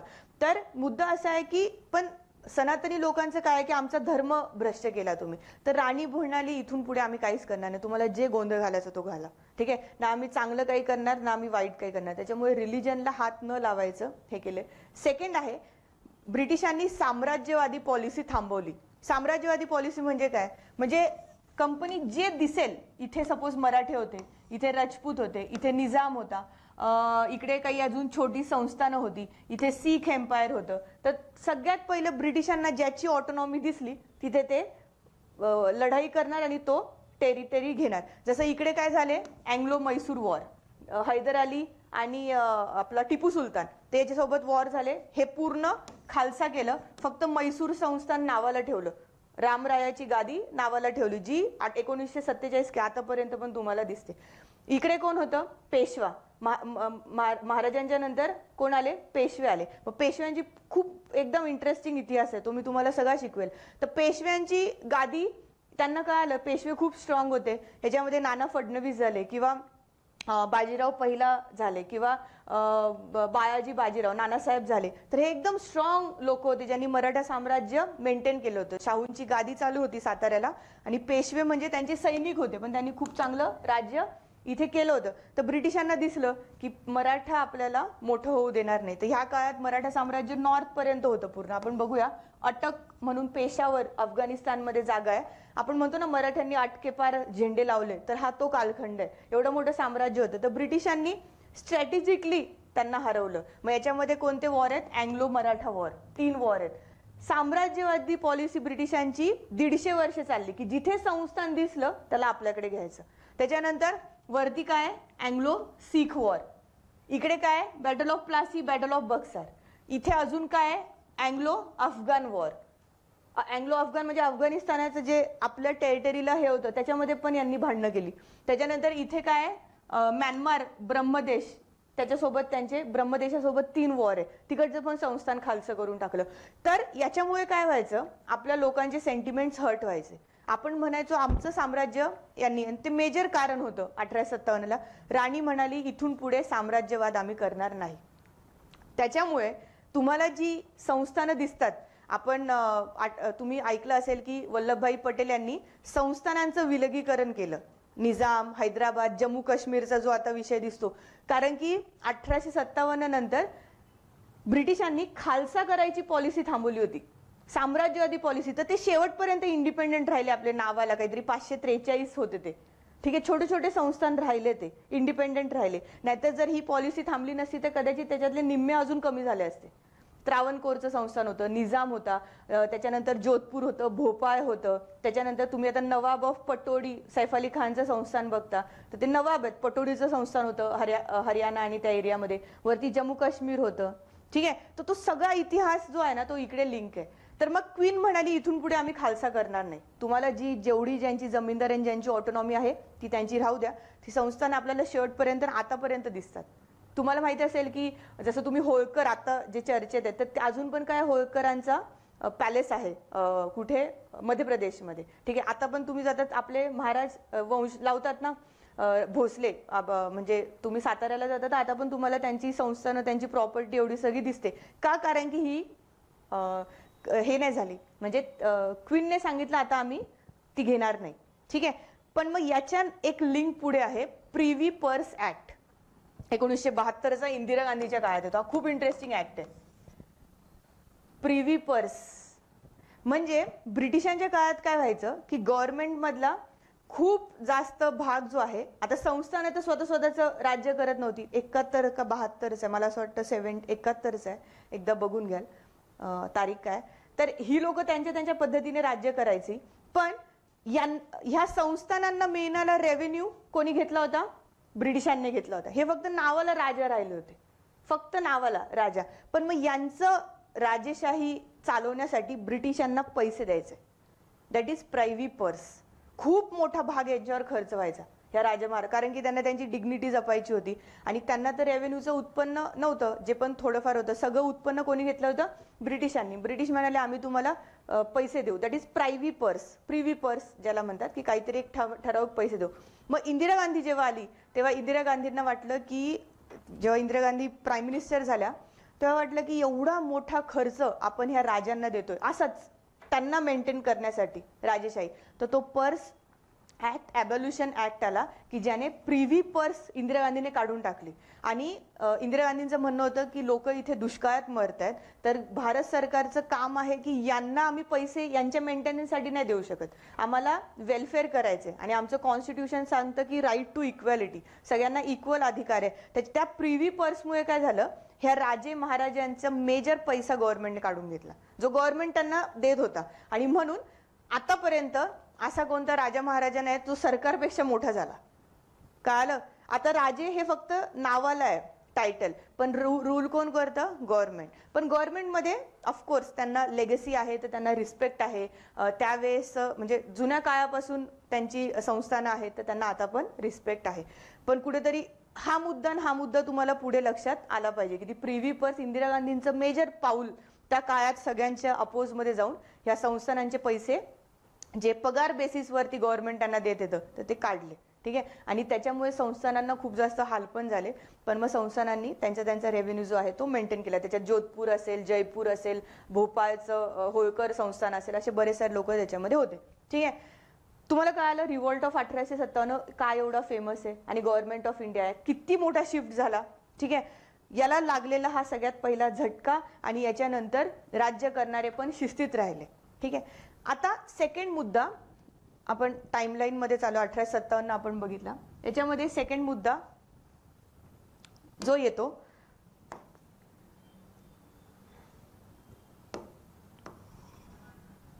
तर तो आहे इथे आलं नाही का?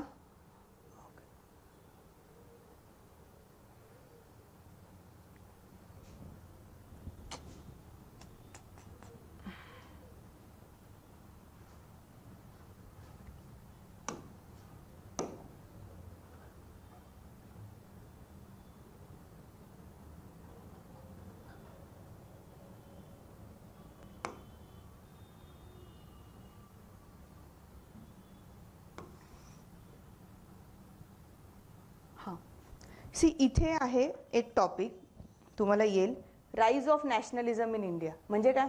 नॅशनलिझम म्हणजे काय?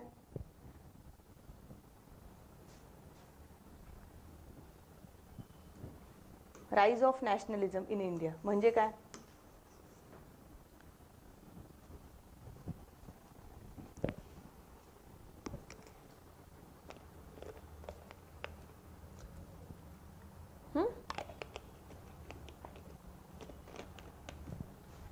जेव्हा शब्दाचा अर्थ कळत नसतो ना, शब्दाला ब्रेक करायचं.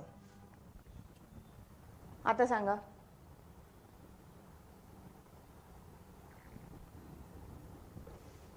हा शब्द काय? नेशन. पुढे काय? नेशन म्हणजे काय? राष्ट्र. आणि पुढे काय? नॅशनलिझम म्हणजे राष्ट्रीयत्व, म्हणजे राष्ट्रासाठी असलेली भावना. सी आता तुम्ही सपोज तुझं गाव सांग, सोलापूर. तर तू आता जेव्हा कोणत्या पण सोलापूरच्या लोकांना भेटतो, तुला वाटतं ना की अरे आपल्याकडचं आहे, बरोबर, विदाऊट एनी म्हणजे जेंडर असू दे किंवा कास्ट काही पण सोडून. जेव्हा तुम्ही एखाद्या जागेवरून बिलॉंग करता तर तुम्हाला वाटतं हा आपल्याकडचं आहे. पण नॅशनलिझम म्हणजे असं आहे की आम्ही, हे आमचं राज्य आहे, हे आमचं राष्ट्रच आमचं आहे. ठीक आहे. जे की आधी कोणी पेशव्याच्या अंडर राहत होतं तर त्याच्यासाठी त्याचं राज्य फक्त महाराष्ट्र होतं, महाराष्ट्राची टेरिटरी होती, त्याच्यासाठी राजा फक्त महाराज होते. ठीक आहे. जर सपोज कोणी दिल्लीला राहत असेल तर त्याच्यासाठी त्याचं राज्य फक्त दिल्ली होती. तरी राईज ऑफ नॅशनलिझम भावना अशी आहे ना की जेव्हा ब्रिटिशर्स आले तर ते गोरे होते, त्याच्या वर्सेस आपले सगळे एकत्र झाले. आपण मग ब्राऊन मॅन, ब्लॅक मॅन जे पण तुम्ही म्हणू शकता ते. ठीक आहे. आपल्याकडचे गोरे लोक पण ब्राऊन मध्येच येतात, त्यांचे इतके गोरं कोणी नसतं. ठीक आहे. तर त्याच्यामुळे काय झालं, ब्रिटिशांची जितके पण त्यांनी अत्याचार केले, पण या अत्याचाराच्या अपोजिट आपले लोक एक झाले आणि त्यांना भारत एक राष्ट्र आहे अशी भावना निर्माण झाली. त्यांना असं वाटलं की यांना फक्त भारतातून काढायचंय. तर हा राईज ऑफ नॅशनलिझम खूप महत्वाचा आहे. आता तुम्ही रील्स बघता आज, म्हणजे आता सपोज गणपती चालू आहे तर लालबागचा राजा खूप फेमस झाला, तर लोक लालबागचा राजा सगळे लोक जातात. किंवा हिंदू मुस्लिम तुम्ही बघता की आम्ही हिंदू आहे, हिंदू आहे. आता आधी आपण हिंदू नव्हतो का? आधी पण होतं ना, पण सोशल मीडियाने इतकं प्रोपोगेशन जास्त केलंय की म्हणजे प्रचंड आज जे उठतंय त्याला असं वाटतंय की अरे हा तर हिंदूंवर अत्याचार आहे. अरे खूप अत्याचार होऊन गेले, म्हणजे आता उलट सगळे सुखसोयींच्या याच्यात आहेत. ठीक आहे. तर मुद्दा असा आहे की जे त्या काळचा कंटेम्पररी समाज आहे त्या पद्धतीने समाजाच्या रिॲक्शन येतात. तर जेव्हा ब्रिटिशांनी एवढे सगळे उद्योग केले ना, आपण एकत्र झालो, जे की आधी आपल्याला प्रॉब्लेम येत होत्या. म्हणजे युनिटी आपल्यामध्ये नसणं हा मेजर सगळ्या राज्यकर्त्यांचा अभाव होता. पण इथे आपण युनिटी झालो का? कारण की हे लोक बाहेरचे होते, हे दिसायला पण वेगळे होते, ते आपल्यासारखे नव्हते आणि आपल्यातल्या प्रत्येक समाजाला ते शूद्र ट्रीट करायचे. म्हणजे आपल्याकडे ब्राह्मणांना कोणी शूद्र ट्रीट नाही करू शकत, आपल्याकडे क्षत्रियांना कोणी नाही करू शकत, वैश्यांना नाही करू, शूद्र असतील, दलित असतील, तर सगळ्यांना त्यांनी शूद्र समजलं ब्रिटिशांनी, कारण की ते त्यांना काय समजायचे, सुपिरियर. ठीक आहे. जरी सगळे ब्रिटिशर्स असे नव्हते, त्यांचं आता जेम्स प्रिन्सेप झालं, हे लोक, या लोकांनी तर संस्कृत शिकलं, म्हणजे ते आपल्यापेक्षा उत्कृष्ट संस्कृत बोलायचे. ठीक आहे. तर सगळ्यांबद्दल हे जनरलाइज स्टेटमेंट नाहीये. तर त्याच्यामुळे आपल्याकडच्या लोक एक झाले की अरे यांना आपल्याला बाहेर काढायचंय, आणि म्हणून हा टॉपिक आहे rise of nationalism in India. राष्ट्रीय याची भावना की हे ब्रिटिशांसाठी आपण एक आलं पाहिजे आणि एकजुटीने काम केलं पाहिजे, ते जे आपल्या पद्धतीने आपल्यावर जे अत्याचार करतात त्यांच्या अगेन्स्ट. हे खूप महत्वाचं आहे. जर असं नसतं ना तर आता पण आपण स्लेव्हरीमध्ये असतो, जसं आफ्रिकेची परिस्थिती आहे. ठीक आहे. राईज ऑफ नॅशनलिझम याच्यासाठी गरजेचं आहे की जसं महाराष्ट्रात समाज सुधारक आले, टिळक आले, गोखले आले, आगरकर आले, रानडे आले, तसेच वेस्ट बेंगॉलमध्ये राजाराम मोहन राय आहे, नॉर्थला मोतीलाल नेहरू आणि हे सगळे झाले. हे सगळे जरी रिजनल इश्यू घेऊन वरती आले तरी पण त्यांनी भारत हा एक आहे असं समजलं. ठीक आहे. त्यांनी पुस्तकं पब्लिश केली जुन्या लोकांची की कसं आपण एक आहोत आणि कसं आपण यांच्या अपोजिटला काम करायला पाहिजे, कसं आपण प्लॅटफॉर्म बनवायला. हे लोक शिकले, ब्रिटिशांसोबत ब्रिटिशांच्या कॉलेजेसमध्ये जाऊन शिकले, प्रयत्न केला. आपल्याकडे जसं 1865ला मला असं वाटतं 1855 की 1865ला पहिले 5 ग्रॅज्युएट्स आहेत मुंबईमधून. अख्ख्या भारतातले पहिले ग्रॅज्युएट ह्या टाइमला आहे. ठीक आहे. ज्याच्यामध्ये न्यायमूर्ती रानडे होते. ठीक आहे. म्हणजे इमॅजिन करा ग्रॅज्युएशन कॉन्सेप्ट, जी आता सगळे लोक ग्रॅज्युएट आहे, तर पहिले भारतातले 5 ग्रॅज्युएट हे ह्या कालखंडामध्ये आहे. जरी 1813 पासून आपल्याकडे शिक्षण व्यवस्था आली तरी पण लोकांनी ती शिक्षण व्यवस्था आत्मसात करायला, लोकांनी शाळेत जाण्यासाठी हे सगळं करायला इथे वेळ लागला. आणि फर्स्ट ग्रॅज्युएट्स इथे 1855च आहे मला असं वाटतं. तर पहिली बॅच आहे ती. ठीक आहे. ज्याच्यामध्ये आपले 5 ग्रॅज्युएट्स आले. आणि मग त्यांना असं वाटलं की जर मी मग ते शिकले, इंग्लिश शिकले, त्यांचं जी व्यवस्था आहे, तर ही इंग्लिश एज्युकेशन कशावरती बेस आहे? युरोपातल्या एनलाइटनमेंट फेजवरती. एक्सलंट फेज आहे. म्हणजे युरोपातले काही थिंकर्स इतके सुंदर आहेत ना की आता जे आपण करतो की सगळे एक आहे, इक्वल, जे की आपल्याला वेदामध्ये कधीतरी सांगितलंय पण आपण अनुकरण केलं नाही. तर इक्वॅलिटी किंवा आपण जे आता कॉन्स्टिट्यूशन बघतो, राईट टू लाईफ, लिबर्टी, ह्या कुठच्या कॉन्सेप्ट आहेत? ह्या ब्रिटिश म्हणजे ज्या युरोपामध्ये रिव्हॉल्युशन झाली ना, अमेरिकन रिव्हॉल्युशन असो, फ्रेंच रिव्हॉल्युशन असो किंवा रशियन रिव्हॉल्युशन असो, ह्या लोकांनी ह्या फिलॉसॉफी म्हणजे तत्वज्ञान जगाच्या पुढे मांडल्या. त्या आपण भारतीय समाज कॉन्स्टिट्यूशनमध्ये घेतल्या आणि आपल्या स्वतःच्या पण काही आहेत. ठीक आहे. तर हा राईज ऑफ नॅशनलिझम खूप महत्वाचा आहे. म्हणजे आपल्याकडचा माणूस हा इक्वली त्यांच्या शाळेत गेला, त्यांच्यासारखं शिकला, त्यांच्यानंतर अधिकाऱ्यांची डिमांड म्हणजे माझे जे राईट्स आहेत हे त्याला कळाले. ठीक आहे. म्हणजे रानडे गेले, याच्यात रानडे लॉ झाले, मग त्यांना कळालं की जस्टिस म्हणजे न्याय देणं काय असतं. मग न्याय हा ब्रिटिशांना जर मिळतोय तर भारतीयांना वेगळा का, जर आम्ही माणूसच आहोत तर. ठीक आहे. तर हा राईज ऑफ नॅशनलिझम खूप महत्त्वाचा. याच्यामध्ये आपले जुने राजा महाराजांचे चरित्र, एज्युकेशन सिस्टीम, आपले समाज सुधारक यांचा खूप जास्त महत्त्वाचा भाग आहे. आधी जे लोक म्हणत होते की मी ह्या जातीचा आहे, आता लोक म्हणायला लागले मी भारताचा आहे. आता लोक म्हणायला लागले मी ह्या राष्ट्राचा आहे, राष्ट्र एक आहे. त्याच्यामुळे जात व्यवस्था ह्या कॉन्सेप्ट मागे पडल्या आणि सगळे लोक इथे एकमताने पुढे आले. ठीक आहे. मग यांच्यामध्ये डिफरन्स जातीचे नव्हते किंवा धर्माचे नव्हते. तुम्ही बघाल पुढे ह्यूम इकडे आहे, पारसी समाजाचं खूप मोठं, दादाभाई नौरोजी काय होते? पारसी समाजातले होते. मग त्यावेळेस धर्माच्या बाउंड्री पुढे गेल्या. ठीक आहे. आणि लोक तत्वज्ञान म्हणजे इंटेलिजन्सच्या बेसिसवरती एकत्र आले. म्हणून हा नॅशनलिझम खूप महत्वाचा आहे, जो 1857च्या उठावानंतर भारतात दिसतो. ठीक आहे. धर्म जातीच्या पलीकडे सगळे लोक एकत्र आले आणि त्यांनी ठरवलं आता आपण अशी काहीतरी संस्था काढू की जी संपूर्ण भारतासाठी एक मताने काम करेल. ना त्याच्यात जातीचं बंधन असेल, ना त्याच्यात धर्माचं बंधन असेल, काहीच नाही. फक्त जे लोक एकत्र येतील आणि इथे काम करतील. आता तुम्ही मला सांगा त्यावेळेस कोणता क्लास म्हणजे शूद्र कम्युनिटी एवढी एक्सपोज होती का एज्युकेशनला? नाही. त्यांना तर भारतीय लोक म्हणजे त्यांना ब्रिटिशांचा पण अत्याचार चालू होता आणि आपले जे कास्ट सिस्टीम मधले सो कॉल्ड हायर वर्न ते पण त्यांना अत्याचार करत होते. तर ते ह्या व्यवस्थेला एक्सपोज होते का? नाही. मग इकडे एक हाय क्लास म्हणजे शिकलेला क्लास जो ऑलरेडी चांगल्या स्तरावरून येतो असा समाज ह्या इथे गेला 1885ला. आणि भारतातले टॉप क्लास इंटेलेक्च्युअल लोक एकत्र आले आणि त्यांनी ठरवलं की आम्ही एक अशी संस्था काढणार की जी भारतीयांसाठी काम करेल. तर तिचं नाव काय आज? Indian National Congress. Rahul Gandhi ज्या संस्थेचे आता नेतृत्व करतात ती ही आहे 1885, जिने म्हणजे जेव्हा ती सुरू झाली होती तर तिने एक इतका एक्सलंट अजेंडा ठेवला होता की आपल्या ज्या म्हणजे त्यांचा अजेंडा काय होता, तुम्हाला प्रश्न येईल की अजेंडा असा होता की ज्या भारतीयांच्या डिमांड आहेत, भारतीय मागण्या, आता सगळ्यात पहिलं तर इथे लोक भारतीय झाले, ब्राह्मण म्हणते का इथे नाही, हिंदू बोलले का इथे नाही, भारतीय लोकांच्या म्हणजे तो काय नॅशनलिझम. एक तर ब्रिटिशांचं हे सगळ्यात मोठं कॉन्ट्रीब्युशन आहे की आपल्याला एक केलं. म्हणजे तुम्ही निगेटिव्ह ऐकताना कधी पॉझिटिव्ह कॉन्ट्रीब्युशनवर विचारायचं असेल ना तर because of they were in opposition मध्ये आहेत. आता जसं तुम्हाला माहिती आहे की आता बीजेपी सरकार पॉवरफुल आहे तर इंडिया आघाडीमध्ये सगळ्या लोक एकत्र आले टू अपोज गव्हर्नमेंट. ठीक आहे, तर ब्रिटिशांच्या काळात असं झालं की ब्रिटिशांना अपोज करण्यासाठी सगळे भारतीय एकत्र आले. भारतीयांच्या मागण्या एका ठराविक प्लॅटफॉर्मने ब्रिटिशांपर्यंत पोहोचवण्यासाठी इंडियन नॅशनल काँग्रेस स्थापन झाली. मग याच्या आधी अशा बऱ्याच ऑर्गनायझेशन आहेत पण त्या छोट्या छोट्या स्केलला स्थापन झाल्या होत्या. ही पहिली ऑर्गनायझेशन आहे जी मोठ्या स्केलला स्थापन झाली. तर तुम्हाला माहिती पाहिजे ही कुठे स्थापन झाली, 1885 27-28 डिसेंबर 1985 मुंबईला तेजपाल गोकुळदास महाविद्यालयाच्या पटांगणात 72 लोक इथे उपस्थित होते. ठीक आहे, हे आपण जेव्हा अभ्यास करू तेव्हा डिटेल करू. आता फक्त मुंबईला, आधी पुण्यात होणार होती ही स्थापना.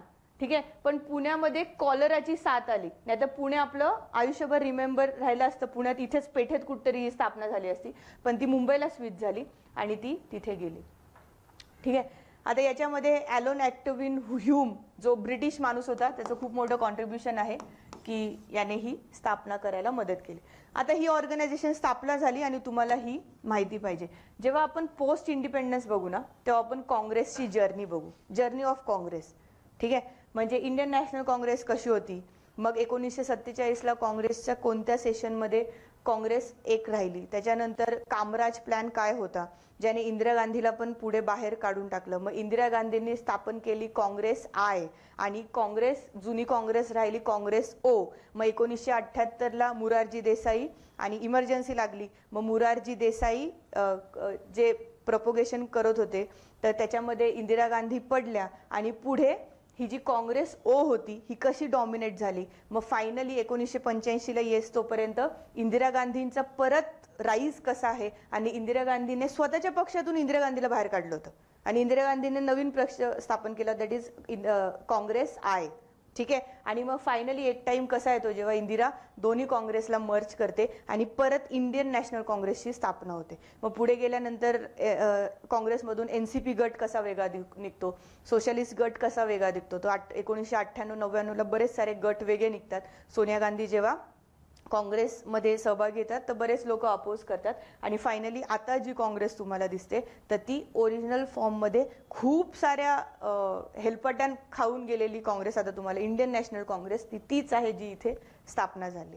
ठीक आहे, तर ते पोस्ट इंडिपेंडन्सचा भाग आहे. जेव्हा multi party system, one party system, नेहरूंच्या काळात काँग्रेस कशी होती, काँग्रेसचे लीडर कसे होते, काँग्रेसची आयडिओलॉजी काय, आता काँग्रेसच्या फिलॉसॉफीमध्ये कसा चेंज झालाय, बीजेपीची स्थापना कधी झाली, राईटिस्ट आयडिओलॉजी काय असते, लेफ्टिस्ट आयडिओलॉजी काय असते, सोशलिस्ट आयडिओलॉजी काय असते, हे सगळं तुम्हाला मेन्स पॉईंट ऑफ व्ह्यूने प्रचंड महत्त्वाचं आहे. तर ती जर्नी ऑफ काँग्रेस आहे पोस्ट इंडिपेंडन्समध्ये आपण बघू. आता हे लक्षात ठेवा, काल 1885ला काँग्रेस का स्थापना झाली, भारतीयांच्या मागण्या व्यवस्थित सनदशीर पद्धतीने कॉन्स्टिट्यूशनल वेने उगाच आंदोलन न करता कोणा ब्रिटिशांपर्यंत पोहोचवण्यासाठी ही स्थापना झाली. मग याच्यात खूप सारे लीडर्स आहे हे आपण बघू. आता एक ऑर्गनायझेशन स्थापन झाली, याचे दरवर्षी सेशन होतात हे तुम्हाला माहिती पाहिजे. म्हणजे 1885ला मुंबईला झालं, मग अहमदाबादला झालं, मग मद्रासला झालं, असे ते 1885 पासून काही महत्त्वाचे काँग्रेस सेशन आहेत 1935 पर्यंत. ते तुम्हाला पाठ पाहिजे आणि त्याचे लीडर कोण होते. अभ्यासाचा भाग आहे, पाठांतराचा भाग आहे, हा आपण तेव्हा बघू. आता जेव्हा इतके सारे लोक, म्हणजे पहिल्या वर्षी 72 होते, नंतर 132 झाले, नंतर 250 लोक तिसऱ्या अधिवेशनाला आले आणि सगळे लोक अधिवेशनाला दरवर्षीप्रमाणे यायचे. तर मग इथे जेव्हा आले तेव्हा ऑफकोर्स सगळे सेम आयडिओलॉजीचे असतील का, नाही, सगळे डिफरंट विचाराचे होते. ठीक आहे, म्हणजे आता ही स्थापन का झाली होती, सनदशीर मार्गाने आम्हाला मागण्या ज्या आहेत त्या ब्रिटिशांपर्यंत पोहोचायच्यात. पण ब्रिटिशांची नाटकं काही कमी होत नव्हती. म्हणजे आता याच्यात ब्रिटिशांनी काय काय नाटकं केली की ठीक आहे, एकतर ऑर्गनायझेशन स्थापन होऊन दिली हीच खूप मोठी गोष्ट आहे, कारण की आपल्या लोकांनी सांगितलं आम्ही कॉन्स्टिट्यूशन वेने काही रिव्हॉल्ट करणार नाही, काही नाही, आम्हाला फक्त तुम्हाला मागण्या सादर करायच्या. पण तरी पण ब्रिटिशांनी काय केलं, बर्मा मधले वॉर जे आहेत ते चालू ठेवले, तिकडचं साम्राज्य घेतलं त्यांनी. सेकंड आहे टॅक्सेशन, सेम विषय चालू ठेवला. ट्रेडचे पण उद्योग चालू ठेवले. आता एक स्टाफिंग पॉलिसी जी आहे, म्हणजे काय म्हणतात अधिकारी वर्ग, आता आपण जो IAS IPS ज्याच्यासाठी धडपड करतोय, तर ही पोस्ट क्रिएट कोणी केली आहे, ब्रिटिशांनी केली आहे. ठीक आहे. कॉर्नवॅलिसच्या काळामध्ये IAS पद तयार झालं, पुढे SP पद मला असं वाटतं हेस्टिंगच्या काळामध्ये तयार झाले, IPS आणि ह्या सगळ्या गोष्टी. तर हे जे अधिकारींची नेमणुकी होत्या ना, तर हे ब्रिटिश गव्हर्नमेंट काय करायचं की टॉप क्लासला कोणी इंडियन जाऊ नाही शकत. ठीक आहे. तर आपले भारतीय म्हणत होते की आम्ही आमच्या लोकांसाठी चांगलं काम करू शकतो, तुम्ही तुमच्या पद्धतीने आम्हाला पगार द्या, पण आम्हाला पोस्ट तर द्या चांगली, जी 1919च्या नंतर आपल्याकडे स्पर्धा परीक्षा होते. ठीक आहे. आणि 1900 म्हणजे इथे ही खूप सुंदर जर्नी ऍक्च्युली. 1833, 1853, 1919, 1926, त्यानंतर 1947, त्यानंतर मला असं वाटतं 1966, 1993 आणि 2011 आणि 2013ला पॅटर्न बदलला. 1833ला जे अधिकारी, एक जस्ट लिंक ऐकून घ्या, तुम्ही आज स्पर्धा परीक्षा करताय तर तुम्हाला माहिती पाहिजे. सगळ्यात पहिलं तर ब्रिटिश काळामध्ये हे पद निर्माण झाली होती. कोणीतरी प्रशासन करणार, असं कलेक्टर. कलेक्टरचा अर्थ काय, रेव्हेन्यू, पैसा जमा करणारा. मग तो कोणी तयार केला असेल, ब्रिटिशांनी. खूप आधी तुम्ही ते 1798 लक्षात ठेवा. कॉर्नवॅलिसच्या काळात हे पद तयार झालं. ऑफिशियल कलेक्टर्स हे केले फॉर रेव्हेन्यू. कलेक्टर नाव अजून पण चालू आहे, बरोबर, अजून पण कलेक्टर रेव्हेन्यू खात्याचा मुख्य आहे. ठीक आहे. तर ते अजून चालू आहे. 1833ला आपले लोक म्हणाले की भारतीयांना पण ह्या कुठेतरी ह्या प्रशासनात घ्या, पण अटेम्प्ट केला होता ओपन कॉम्पिटिशन, म्हणजे ओपन हे करण्याचा, की परीक्षा घेतली जायची त्या काळात आणि ती भारतीयांना अलाउड करा असं केलं होतं. पण इथे ब्रिटिश गव्हर्नमेंट म्हटलं नाही. ठीक आहे. 1805 पासून परीक्षा घेतली जाते, पण ती ब्रिटिशांकडे, म्हणजे इंग्लंडला जाऊन परीक्षा द्यायची. ठीक आहे. जर तुम्हाला अधिकारी व्हायचं असेल तर, पण याच्यात पण भारतीय अलाउड नव्हते. 1833चा कायद्याला अटेम्प्ट केला गेला, म्हणजे आपल्याकडचे लोक डिमांड करत होते की परीक्षाच आहे ना, जो भारतीय इंटेलिजंट आहे त्याला तुम्ही ICS मध्ये घ्या. तेव्हा इंडियन इम्पिरियल सिव्हिल सर्व्हिसेस असं नाव होतं. तर ब्रिटिश गव्हर्नमेंट म्हटलं नाही. मग 1853ला काय झालं, 1853ला ब्रिटिश गव्हर्नमेंट म्हटलं ठीक आहे, तुम्हाला आम्ही म्हणजे भारतीयांना कॉम्पिटिटिव्ह एक्झाम देता येईल, त्यासाठी तुम्हाला कुठे यायचंय, इंग्लंडला. तर आज जे सुभाषचंद्र बोस ICS अधिकारी होते, त्याच्यानंतर घोष जे ICS अधिकारी, असे खूप आहे, RC दत्त ICS अधिकारी होते. म्हणजे त्यावेळेस त्यांनी UPSC क्रॅक केली होती सो कॉल्ड. त्या लोकांनी कुठे जाऊन परीक्षा दिली, इंग्लंडला. आता तुम्ही मला सांगा, गरीब माणूस होऊ शकत होता का, इंग्लंडला जाणं सोपं होतं का? ते हे ऑलरेडी बाबू कल्चर जे आपण म्हणतो ना, जे ऑलरेडी जमीनदार ज्यांचे आई वडील होते, तर त्यावेळेस आपण ती परीक्षा खूप अवघड असायची, तर ती तिथे जाऊन त्यांनी परीक्षा क्रॅक केली होती. तर मला असं वाटतं टागोरांचे रवींद्रनाथ टागोर यांना 14 भाऊ होते आणि त्यांचा जो सगळ्यात छोटा भाऊ आहे तर तो भारताचा सगळ्यात पहिला ICS अधिकारी आहे.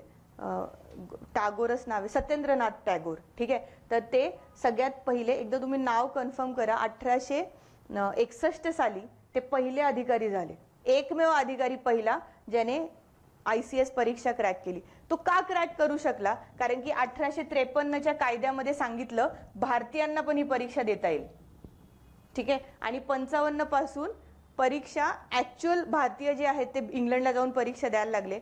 हजारो लोक, हजारो नाही, 100-200 लोक परीक्षा द्यायचे, त्याच्यातले इंडियन सिलेक्शन कमी व्हायचं. आणि त्यावेळेस अशा काही टेस्ट होत्या की ते इंडियन सिलेक्शन व्हायचंच नाही, पण फायनली यांचं झालं होतं. तर काही एक ब्रिलियंट समाज जो होता, जो ह्या क्लासला एक्सपोज होता, 1919 पर्यंत ही जी इंडियन नॅशनल काँग्रेस होती ना, ती म्हणाली की आमच्याकडच्या लोकांना इंग्लंडला जावं लागतंय, एक परीक्षा इकडे पण घ्या. ठीक आहे. तर मग ही डिमांड 20 वर्षापासून आपण मागत होतो. किती सोपी डिमांड आहे ना. ICS परीक्षा भारतीयांना अलाउड केली 53ला, त्याच्यानंतर इंग्लंडला परीक्षा व्हायची. आपल्याकडचे लोक म्हणते सेम टाइमला कंडक्ट इथे पण करा, तर ब्रिटिशांनी केलं नाही. फायनली 1919च्या कायद्यात म्हणाला आम्ही करू, आणि सगळ्यात पहिली परीक्षा 1923ला झाली अलाहाबादला, उत्तर प्रदेशमध्ये. पहिल्यांदा भारतात परीक्षा घेतली गेली. ठीक आहे. 23-26 तुम्ही थोडंसं बघू शकता. आणि युनियन पब्लिक सर्व्हिस कमिशनची पण स्थापना ह्या काळामध्ये आहे 1926. कारण की 1900 मला असं वाटतं इथे 26च आहे, पण ह्याच काळात कधीतरी परीक्षा भारतामध्ये घेतली गेली. आणि UPSCची स्थापना आहे 1926. 1919च्या कायद्याने सांगितलं की आता आपण भारतामध्ये स्पर्धा घेण्यासाठी स्पर्धा परीक्षा आयोग स्थापन करू, आणि म्हणून ती UPSC आहे 1926ला. ठीक आहे. पहिले अध्यक्ष बघून घ्या, त्याच्यावर प्रश्न येतो. 26च्या परीक्षेनंतर 47ला काय झालं, जितक्या पण ऑल इंडिया सर्व्हिसेस म्हणजे ICS होतं तर ते IS झालं, IP होतं इंडियन तर ते IPS झालं. ठीक आहे. अशा पद्धतीने इथे नावं चेंज झाली. IS झालं, IPS झालं, ICSचा इंडियन ॲडमिनिस्ट्रेटिव्ह सर्व्हिस झाली, इंडियन पोलीस सर्व्हिस झाली. अशा पद्धतीने येणाऱ्या काळात सर्व्हिसेस तयार होत गेल्या. 66ला एक कमिशन येते, तर ती कोठारीच्या लेवलची असते. तर ती कमिशन खूप जास्त चेंजेस UPSC मध्ये सजेस्ट करते. लिखाणाची मुख्य परीक्षा, प्रिलिम परीक्षा ही इथे येते. 93ला सतीशचंद्र समिती येते, जी निबंधाचा पेपर ऍड करते, जो आपण UPSC मध्ये बघतो.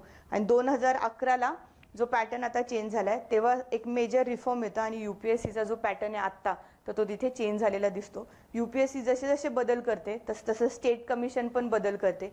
UPSCने 13ला बदल केला, 10 वर्ष टाइम घेऊन. राज्यसेवेने सेम UPSC सारखा बदल केला. तर ही जर्नी 1798 पासूनची आहे, कलेक्टर पद निर्माण होण्यापासून कॉर्नवॅलिसच्या काळात.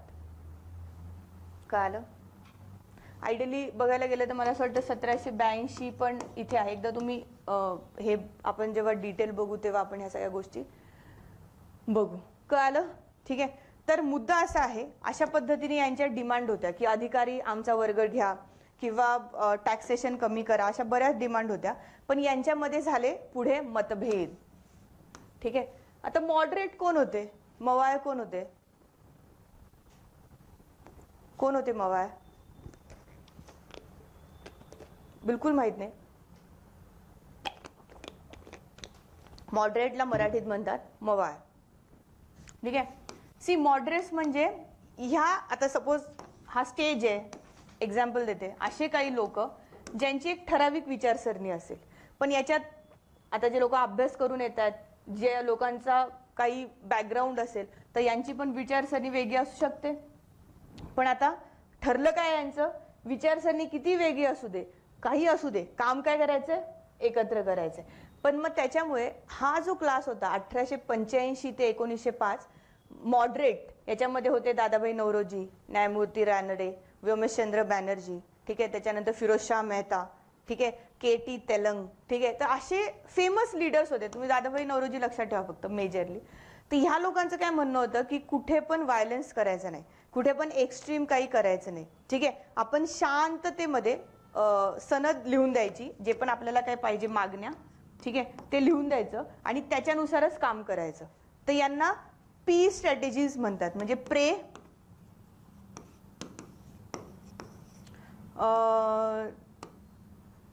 त्याच्यानंतर प्रोटेस्ट, त्याच्यानंतर पिटिशन. ठीक आहे. आता हे लोक काय होते, आधी विनवणी करणार की प्लीज ब्रिटिशांकडे ऑफिशियल ड्राफ्ट की प्लीज आम्हाला तुम्ही हे करा. त्याच्यानंतर पिटिशन म्हणजे ड्राफ्ट फॉर्मॅटमध्ये हक्क मागायचा प्रयत्न करणार, आणि जर नाही केलं तर थोडासा प्रोटेस्ट करणार. प्रोटेस्ट म्हणजे काय, असं खूप एक्स्ट्रीम नाही, फक्त काही संदेश देणार किंवा काहीतरी सर्क्युलेशन करणार की ब्रिटिशांनी आमचं हे ऐकलं नाही. तर हा कोणता वर्ग होता, मॉडरेट.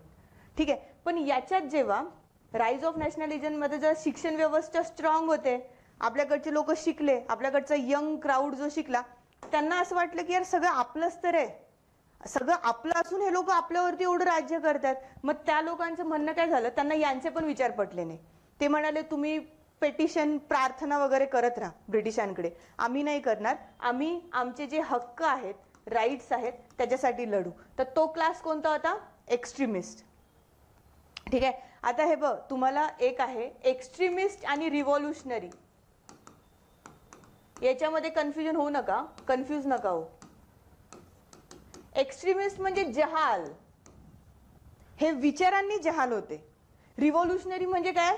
डायरेक्ट ब्लड वगैरे सगळं, म्हणजे डायरेक्ट खून करायचे, डायरेक्ट अटॅक करायचे, रॉबरी करायचे, आणि असं नाही कोणी चुकीचं याच्यात, ही त्यांची आयडियोलॉजी आहे. त्यांना माहिती होतं की मी एकतर शस्त्राच्या जोरावरती साम्राज्य पाहिजे मला, काही विनवण्या नाही, काही तत्व प्रोटेस्ट वगैरे काही नाही, असे लोक रिव्होल्युशनरी.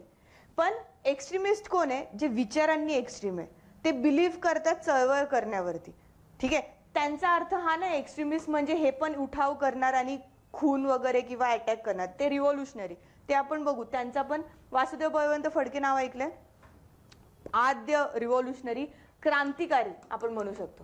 तर क्रांतिकारी वेगळे आणि जहाल वेगळे. रिव्होल्युशनरीज म्हणजे क्रांतिकारी, जहाल म्हणजे एक्स्ट्रीमिस्ट. ठीक आहे. जहाल कोणाला म्हणलं जातं? इंडियन नॅशनल काँग्रेसचा असा वर्ग जो स्वतःची इंडिपेंडंट थिंकिंग एक्स्ट्रीम करून म्हणतो की मी विनवणी करत माझे हक्क मागणार नाही, तर हक्क हा माझा अधिकार आहे म्हणून मी हक्क मागेल ब्रिटिशांकडून, आणि म्हणून हा मुवमेंट किंवा चळवळवरती बिलीव्ह करतो. चळवळ म्हणजे काय? मास ऍक्शन, म्हणजे मोठ्या प्रमाणावर लोकांनी घेतलेली ऍक्शन म्हणजे मास ऍक्शन, म्हणजे चळवळ, ज्याच्यावर एक्स्ट्रीमिस्ट बिलीव्ह करायचे. रिव्होल्युशनरी ही एकदम वेगळी कॉन्सेप्ट आहे, त्याच्यामध्ये इंडिव्हिज्युअल रिव्होल्ट वरती ते लोक जास्त भर द्यायचे. क्रांतिकारी मार्ग वेगळा आहे, हा जहाल मार्ग आहे. कळालं? इंडियन नॅशनल काँग्रेसचं काम चालता चालता ह्या दोघांमध्ये मतभेद झाले. यांना वाटत होतं की आम्ही, आणि फॉर्म जेव्हा झाली तेव्हा हिचे आयडियोलॉजी, हिचं असं ऑब्जेक्टिव्ह होतं की आम्हाला स्वातंत्र्य पाहिजे. नाही, ठीक आहे, असं ऑब्जेक्टिव्ह नव्हतं. 1905च्या नंतर ऑब्जेक्टिव्ह बदलतं, आपलं ध्येय बदलतं. हे का स्थापन झाली? स्थापन करताना ध्येय होतं आपल्या मागण्या फक्त ब्रिटिशांना सनदशीर मार्गाने सांगाव्या आणि त्या करून घ्याव्या.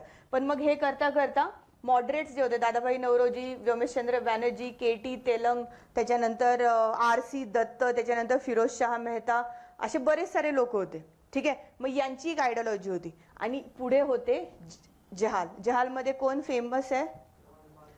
लाल बाल पाल. त्याच्यामध्ये कोण होते? लाला लजपत राय, लोकमान्य टिळक आणि बाल गंगाधर टिळक आणि पाल यांचं नाव काय? ठीक आहे, आठवेल मला. तर असे 3-4 लोक जे होते ते एक्स्ट्रीमिस्ट होते. तर यांचं बिपिनचंद्र पाल. ठीक आहे. तर हे तीन लोक मेजरली, पण अजून पण एक्स्ट्रीमिस्ट होते. मग यांचं काय झालं? हे लोक म्हणायला लागले की अरे तुम्ही हा मार्ग सोडा, 15 वर्ष झालं तुम्ही 30 पेटिशन देताय, 30 त्यांना प्रार्थना करताय, ब्रिटिश तुमचा वापर करताय, थोडं तर तुम्ही काहीतरी ऍक्टिव्हिटी करा, म्हणजे चळवळ करा. पण हे लोक म्हणत होते नाही, आम्हाला आमच्या सनदशीर मार्गावरती विश्वास आहे. का? कारण की त्यांनी ब्रिटिशांसारखी शिक्षण व्यवस्था घेतली आहे ना. आता हे पण लोक जागृत होणार, पण हे ऍक्शन घेणार, हे चळवळ करणार. त्याच्यामुळे सगळ्यात पहिली चळवळ कुठे दिसते आपल्याला? स्वदेशी चळवळ. ठीक आहे. जी कुणामधून आली होती? जहाल नेतृत्वामधून. कळालं? मग 1905 ला काय दिसते? Partition of Bengal. ब्रिटिश खूप हुशार असतात, ब्रिटिशांना कळतं बेंगॉलमध्ये हे लोक खूप एकत्र येतात. ठीक आहे. मग ते असं ठरवतात की बेंगॉल, आपल्याला खोटं सांगतात की बेंगॉल हा खूप मोठा विभाग आहे, आम्हाला मॅनेज करता येत नाहीये, त्याच्यामुळे आपण बेंगॉलला, जसं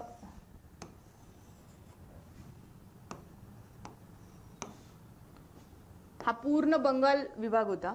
ठीक आहे. आता तुम्हाला नॉर्थ ईस्ट वगैरे दिसतो. तर त्यांचं म्हणणं होतं की बेंगॉल हा ऍडमिनिस्ट्रेशनसाठी खूप मोठा झालाय, त्याच्यामुळे आम्हाला ऍडमिनिस्ट्रेशन, प्रशासन करता येत नाही, तर आम्ही बंगालला डिवाइड करतोय.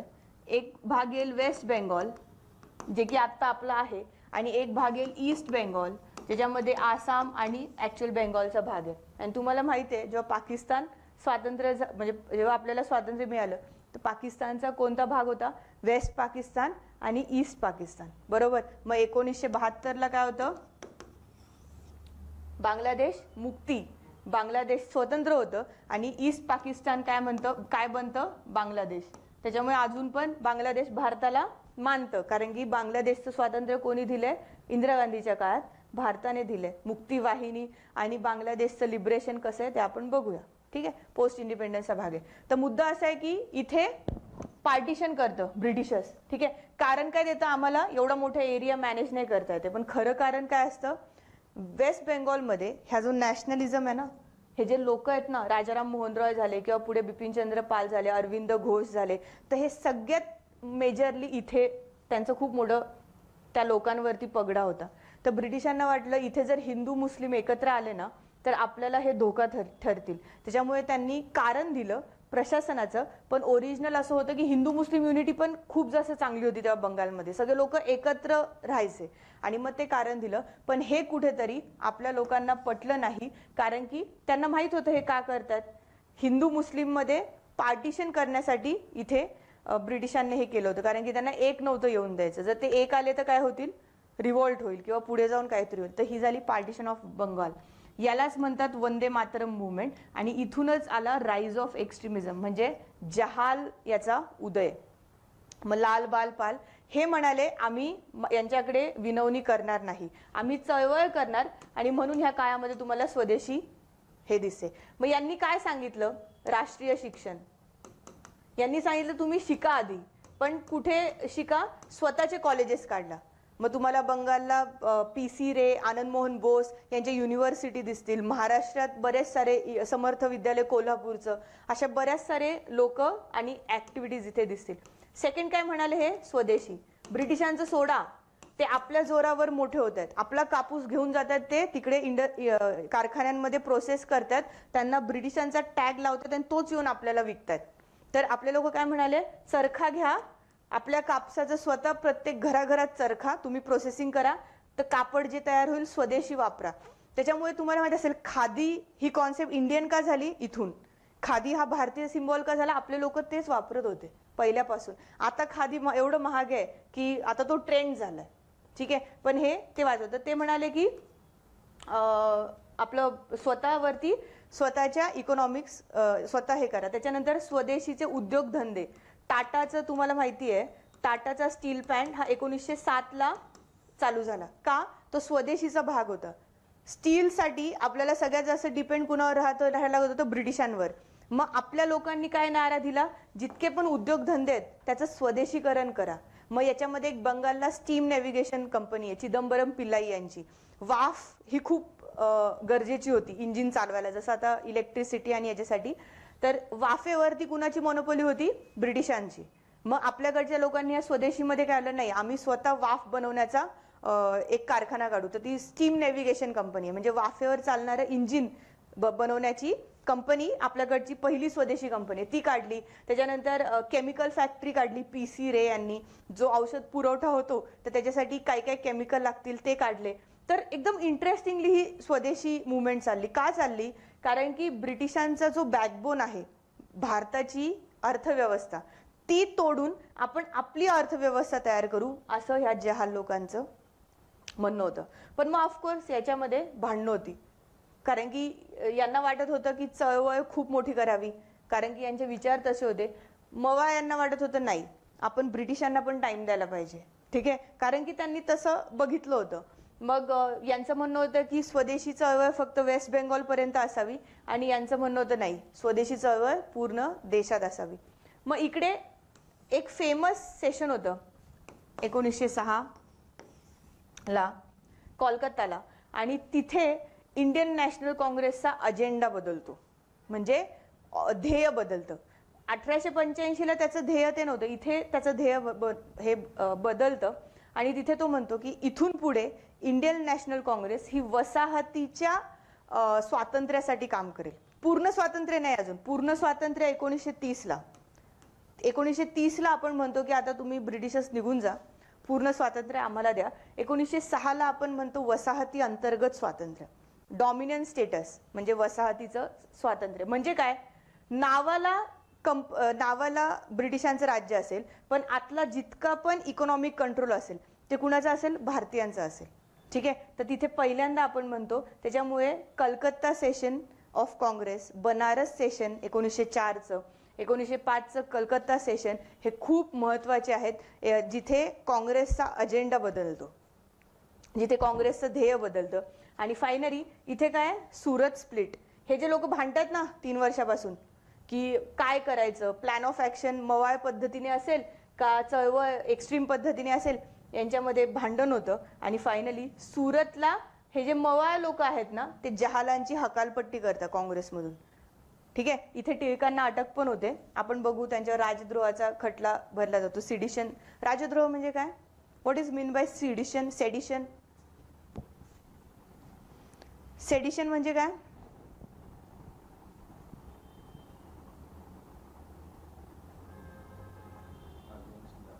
अगेन्स्ट कशाच्या? देशाच्या. Very good. ठीक आहे, राजद्रोह, सेडिशन.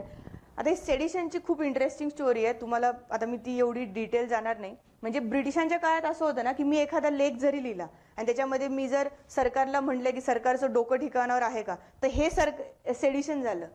कुणा अपोजिट? टिळकांच्या अपोजिट. ठीक आहे. तर त्यावेळेस काय झालं होतं, 1906-07च्या सुमारास वेस्ट बेंगॉलमध्ये क्रांतिकारी ऍक्टिव्हिटी खूप चालू होत्या. ठीक आहे. तर त्या काळामध्ये टिळकांनी एक लेख लिहिला होता की दारू गोळ्याचा अर्थ का काहीतरी अशा टाईपमध्ये, दारू गोळ्यावरती म्हणजे बॉम्बवरती लेख लिहिला होता.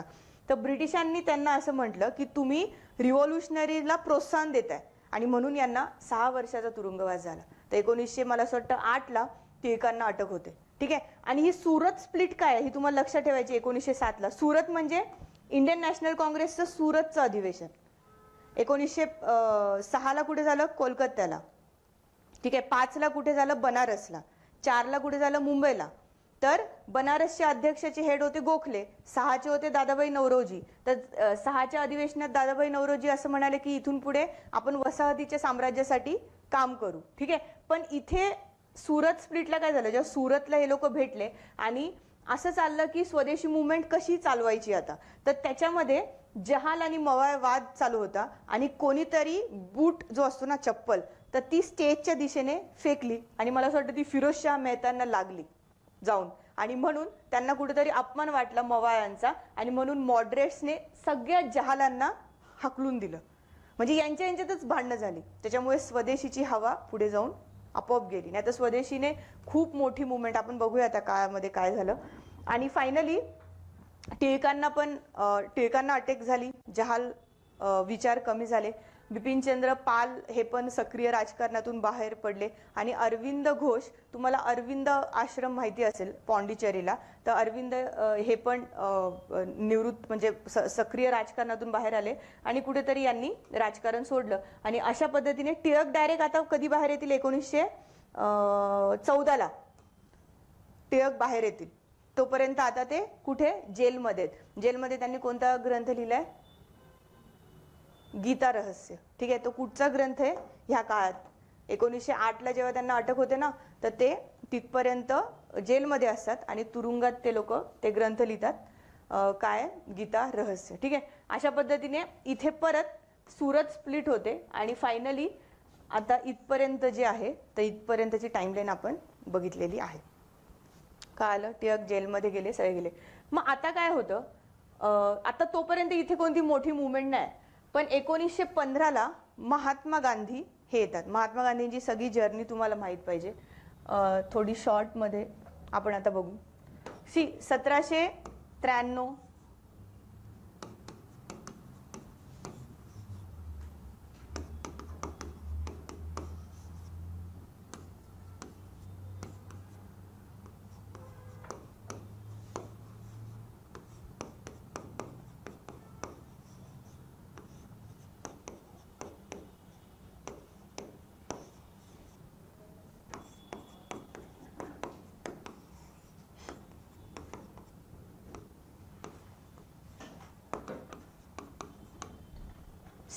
आतापर्यंत जे पण मुवमेंट आणि रिव्हॉल्ट चालू होते ना, त्याला एक चेहरा नव्हता.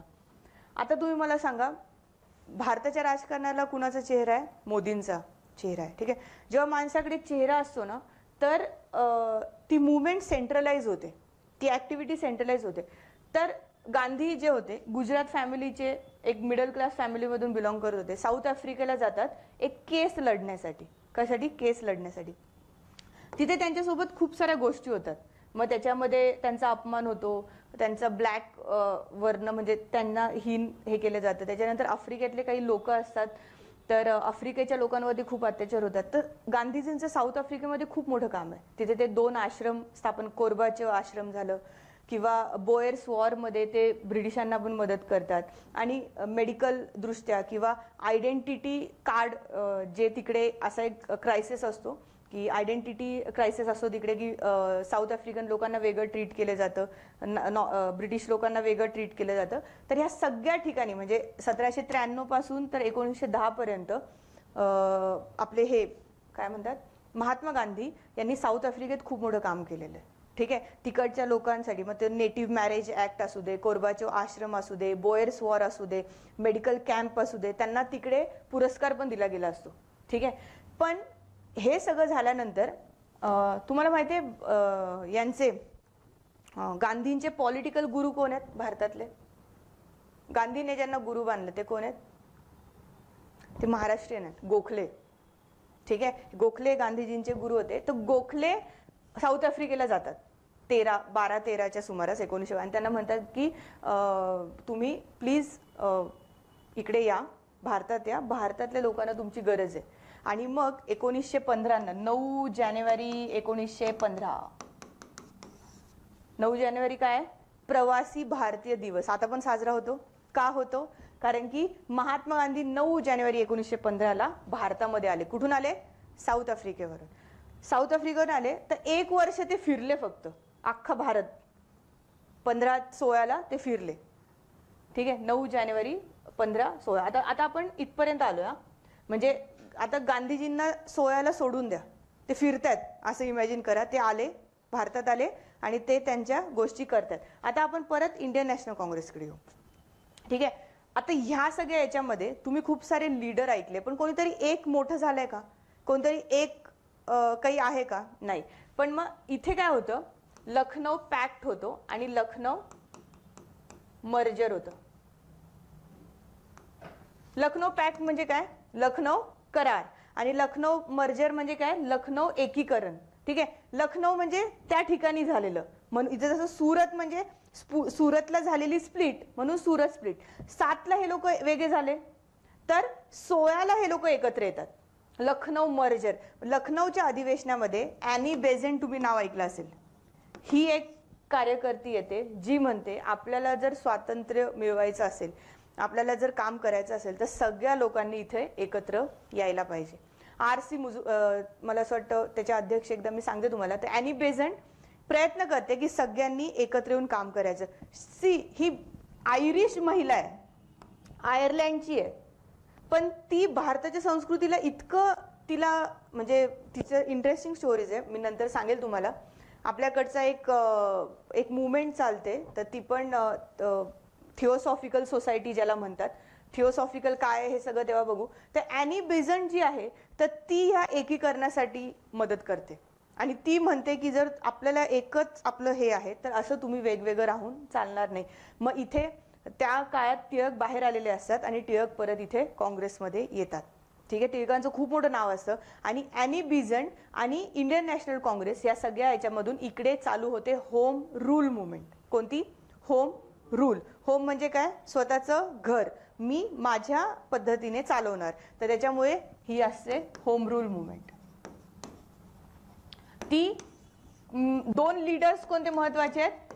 ॲनी बेझंट आणि लोकमान्य टिळक. टिळक येतात बाहेर आणि लगेच मुवमेंट चालू करतात. इंडियन नॅशनल काँग्रेसचा सपोर्ट असतो का? असतो. खूप मोठ्या प्रमाणावर ही मुवमेंट होते, पण समहाऊ हिला पुढे जाऊन याच्यातली एनर्जी जी असते ती कमी होते.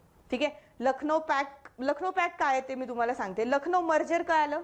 सुरत स्प्लिट कधी झाली? सगळे पाठ पाहिजेत. हे सगळे वर्ड्स इयर तुम्हाला पाठ पाहिजे. सुरत स्प्लिट कधी झाली होती? 1907ला. महात्मा गांधी कुठे आहेत 1907ला? साऊथ आफ्रिकेमध्ये. आलेत का ते अजून? नाही. ते 1793 पासून जे गेले ते मध्ये एकदा कधीतरी येतात, पण मग तिथेच आहेत ते. ठीक आहे, सुरत स्प्लिट झाली इथे. का झाली सुरत स्प्लिट? मवाय आणि जहाल तत्वज्ञानाचा एकमेकांना न पटण्यामुळे, स्वदेशीची कार्यपद्धती कशी असेल, चळवळ कशी असेल हे न पटल्यामुळे इथे सुरत स्प्लिट होते. सुरत स्प्लिटचे अध्यक्ष बघून घ्या एकदा, मला असं वाटतं अरविंद घोष आहे तिथे. त्याच्यानंतर सुरत स्प्लिट होते, टिळकांना इथे अटक होते. 1908-9ला टिळक जेलमध्ये जातात आणि मग फायनली बाहेर आल्यानंतर लखनौ मर्जर होतं आणि होम रूल मुवमेंट चालू होते. कधीची आहे? 1916ची. होम रूल, 2 लोक महत्वाचे होम रूलला, कोण कोण? ॲनी बिझंट आणि लोकमान्य टिळक. होम रूलच नाव का दिलंय ते आपण तेव्हा बघू. पण 1906ला जसं काँग्रेसने ठरवलं की डॉमिनंट स्टेटस म्हणजे वसाहती अंतर्गतचं स्वराज्य मला पाहिजे, तर त्याच्यामुळे इथे होम रूल मुवमेंट 16ला चालू झाली. क्लिअर? आता गांधीजी कुठे आहेत 1916ला? भारत फिरतायत. 15ला आले, 1 वर्ष पूर्ण फिरतायत, तर ते त्यांच्या लोकल सहकाऱ्यांसोबत भारत फिरतायत. एक्सलंट विचारसरणी असते, कारण की ज्या देशात मला काम करायचंय तिकडच्या अडचणी कशा आहेत, तिकडचे प्रॉब्लेम कसे आहेत, हे सगळं समजण्यासाठी ते 1 वर्ष भारत दर्शन हे महात्मा गांधींनी केलंय. ठीक आहे. त्याच्यामुळे तुम्ही जेव्हा IAS होता, तुम्ही जेव्हा इथे डेप्युटी कलेक्टर होता, तर UPSC सिलेक्शन झाल्यानंतर ट्रेनिंगमध्ये एक प्रोग्राम आहे भारत दर्शन. ठीक आहे, ज्याच्यामध्ये तुम्हाला स्टेटमध्ये एक ठराविक टूरमध्ये तुम्हाला नेलं जातं. तुम्हाला लोकल प्रॉब्लेम्स, लोकल आपल्या गोष्टी, संस्कृती, कल्चर, भारतातल्या काही महत्त्वाच्या टुरिस्ट प्लेसेस, हे सगळं तुम्हाला दाखवलं जातं आणि तुम्हाला सांगितलं जातं की आपला भारत कसा आहे. तर भारत दर्शन हे खूप मोठी टूर आहे. आपल्या सिलेक्शन झाल्यानंतर लबासना जी इन्स्टिट्यूट आहे, IAS सगळ्या लोकांना जी ट्रेनिंग देते त्यांच्या मार्फत जी सगळ्यांची होते. ठीक आहे. आणि आपल्या याच्यात पण अगदी भारत दर्शन नाही, पण दिल्ली दर्शन, जेव्हा तुम्ही डेप्युटी कलेक्टर किंवा यशदाला जाता, वनामतीला जाता, तर तेव्हा पण तुमच्या ह्या सगळ्या 2 वर्षाच्या ट्रेनिंग प्रोग्राममध्ये एक टूर असते की ज्याच्यामध्ये तुम्हाला दिल्ली आणि काही महत्त्वाच्या प्लेसेस व्हिजिट महाराष्ट्र गव्हर्नमेंटतर्फे केलं जातं. ठीक आहे. मुद्दा याच्यात असाच असतो, ग्राउंड रियालिटी तुम्हाला कळली पाहिजे, तुम्ही खूप चांगल्या पद्धतीने काम करू शकले असे म्हणून ही टूर असते. ठीक आहे. 1916ला आलो आपण, आता इथे आलेलो आहे. ठीक आहे. गांधीजी फिरतात आणि होम रूल मुवमेंट, तो होम रूल मुवमेंट पण कालांतराने जी आहे ती तिचा जो काय म्हणतात त्याला, तिचे जी डिमांड असते, ब्रिटिश त्या मुवमेंटला पण सप्रेस करते. जशी स्वदेशीला ब्रिटिशर्स सप्रेस करतात, तर त्या पद्धतीने होम रूल मुवमेंटला पण कुठेतरी ब्रिटिशर्स कंट्रोल करतात आणि ही मुवमेंट पण फेल जाते. पण आता स्वदेशी जरी फेल गेली, होम रूल जरी फेल गेली ना, पण आपल्याकडचे लोक ह्या चळवळीमुळे खूप हुशार होतात. आपल्याकडच्या लोकांना कळतं की इकॉनॉमी हे ब्रिटिशांचं मेजर बॅकबोन आहे, कणा आहे. तो जर तुटला तर आपल्याला स्वातंत्र्य मिळू शकेल. आणि ह्या एक मुवमेंट्स जे आहेत ना, ते भारतीयांचा कॉन्फिडन्स वाढवतात. आधी तर आपण त्यांच्यासाठी शूद्र आहे, त्यांच्यासाठी नोकर आहेत आपण, पण मग एक टाइम असा येतो ह्या चळवळीमुळे की आपण त्यांना सांगतो की स्वातंत्र्य हा माझा अधिकार आहे. ठीक आहे. इथे फेमस टिळकांचं वाक्य आहे होम रूलमध्ये, हे होम रूलमध्येच वाक्य आहे टिळकांचं की स्वातंत्र्य हा माझा जन्मसिद्ध अधिकार आहे. होम रूलच्या सुरुवातीला टिळकांनी हे मोठ्या प्रमाणावरती लोकांना सांगितलं आणि लोकांना याची जाणीव करून दिली की तुम्ही आता पारतंत्र्यात आहात, तुमचा अधिकार आहे स्वतंत्र राहण्याचा, तुमच्यावर कोणी राज्य करण्याचा तुमचा अधिकार नाहीये. ठीक आहे. तर ह्या मुवमेंटचं खूप मोठं कॉन्ट्रीब्युशन आज भारताच्या इतिहासात आहे. कळालं? काही डाऊट आहे? ठीक आहे. एक 5 मिनिटं आहेत पुढे, फक्त आपण गांधीजीचं लाईन ओपन करून घेऊ. आणि गांधी काय करतात, आता गांधीजी फिरतात, मग गांधीजी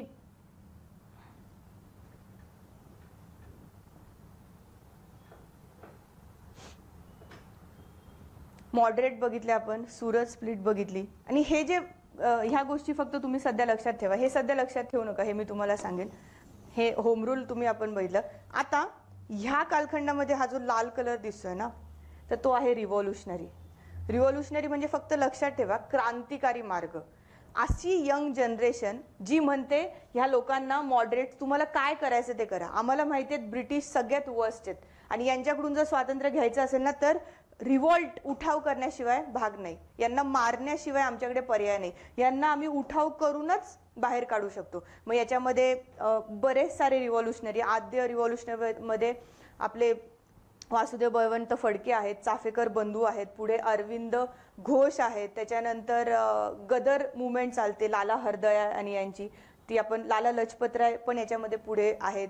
आपल्या महाराष्ट्रात खूप जास्त रिव्होल्युशनरी, तुम्हाला माहिती असेल जॅक्सनचा नाशिकला मर्डर होतो, अनंत कान्हेरे जे आहेत ते, तर तो एका मूवीमध्ये खूप चांगला प्लॉट पण घेतलाय. अनंत कान्हेरे याच्यामध्ये आहेत. महाराष्ट्रामध्ये पण चित्पावन ब्राह्मण जो समाज आहे तर त्याने रिव्होल्युशनरीजमध्ये प्रमाणाच्या बाहेर मोठं कॉन्ट्रीब्युशन आहे त्यांचं, की त्यांनी ठरवलं असं की ब्रिटिशांना कोणत्याच मार्गाने तुम्ही काढू शकत नाही, फक्त रक्त जेव्हा सांडेल आणि उठाव जेव्हा होईल तेव्हाच हे लोक जाऊ शकतात, नाही तर हे अजून 150 वर्ष आपल्यावर राज्य करतील, असं क्रांतिकाऱ्यांचं म्हणणं होतं. तर त्याच्यामध्ये फेजेस आहेत. 1900 पासून 1912 पर्यंत एक चालते, पुढे 1920-30 मध्ये काकोरी, भगतसिंग हे सगळे पुढे आहेत, सूर्यसेन, तर हे सगळे पुढे आहेत. तर हे आपण तुम्ही फक्त लक्षात ठेवा, हा एक अभ्यासाचा धागा आहे जो चालतो. Revolutionary activities of the modern India, ती काय येते, रिव्होल्युशनरी आयडियोलॉजी काय आहे, मग पोस्ट इंडिपेंडन्स मध्ये नक्सलबारी मुवमेंट काय आहे, ठीक आहे, तर हे सगळं इथे कनेक्टेड आहे. तर फायनली होम रूल मुवमेंट आणि लखनौ पॅक्ट आपण बघितला.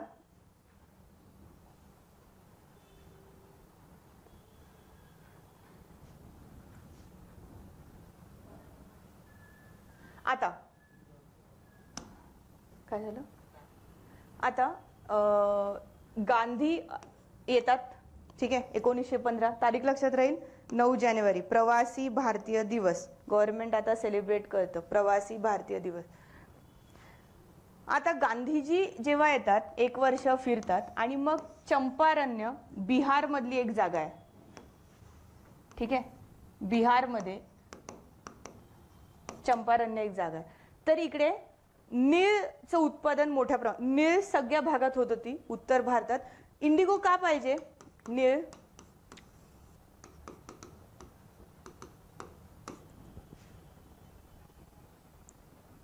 काय कारण होतं निळीचं,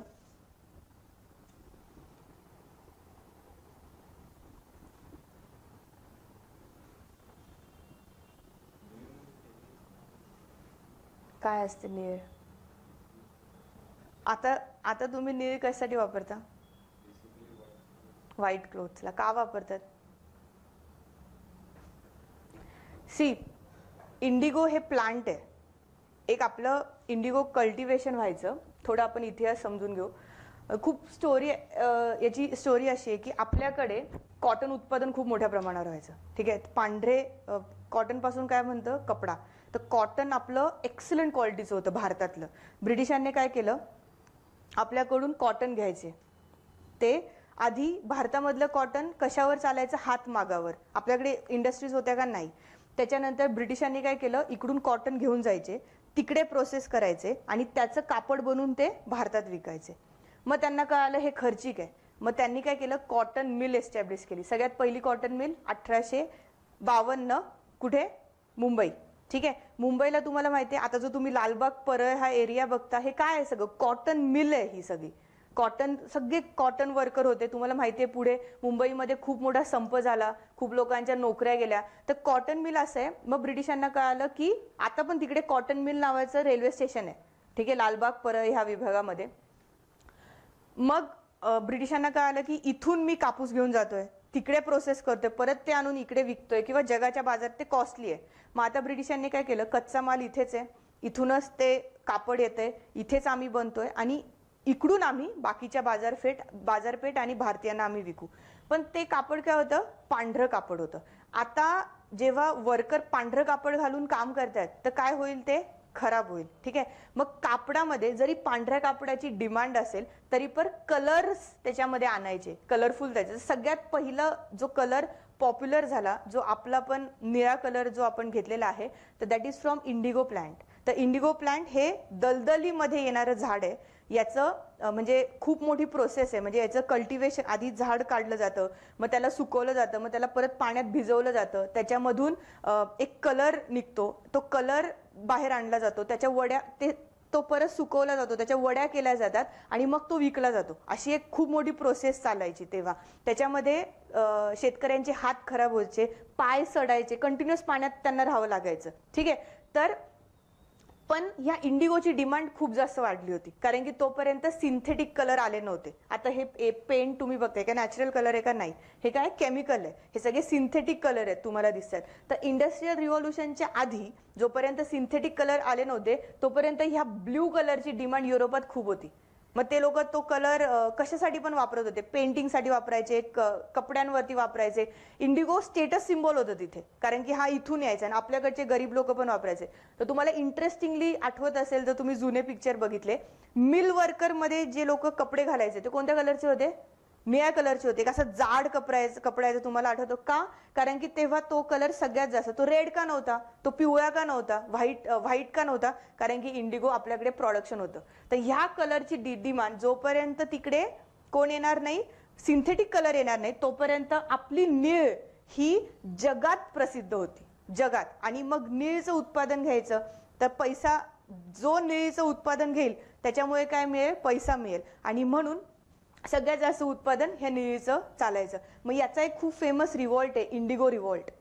1860च्या दरम्यान इंडिगो रिव्हॉल्ट आहे. तर तिकडचे इंडिगो कल्टिवेशन म्हणजे इंडिगोचं प्रोडक्शन करणाऱ्या शेतकऱ्यांनी हा रिव्हॉल्ट केला असतो. तर असंच चंपारण्याला काय असतं की इथे तिकडचा जो ब्रिटिश ठेकेदार असतो तर तो त्या लोकांना म्हणतो की तुम्ही इंडिगो कल्टिवेशन करायचं, आणि करायचं तर करायचं, त्याला तो भत्ता पण देत नाही. याच्यामध्ये त्यांचं लॉस होऊन जातो, तो भत्ता देत नाही. मग तिकडचे लोक ठरवतात की आम्ही गांधींना बोलू आणि गांधींना सांगू की तुम्ही इथे काहीतरी करा. तर फर्स्ट टाइम म्हणजे इथे पहिल्यांदा गांधीजी तिथे जातात आणि गांधीजी म्हणतात तुम्ही काहीच ऍक्शन घेऊ नका, तुम्ही फक्त सत्याग्रह करा, की आम्ही हे केल्याशिवाय आम्ही तुम्हाला कॉपरेट करणार नाही.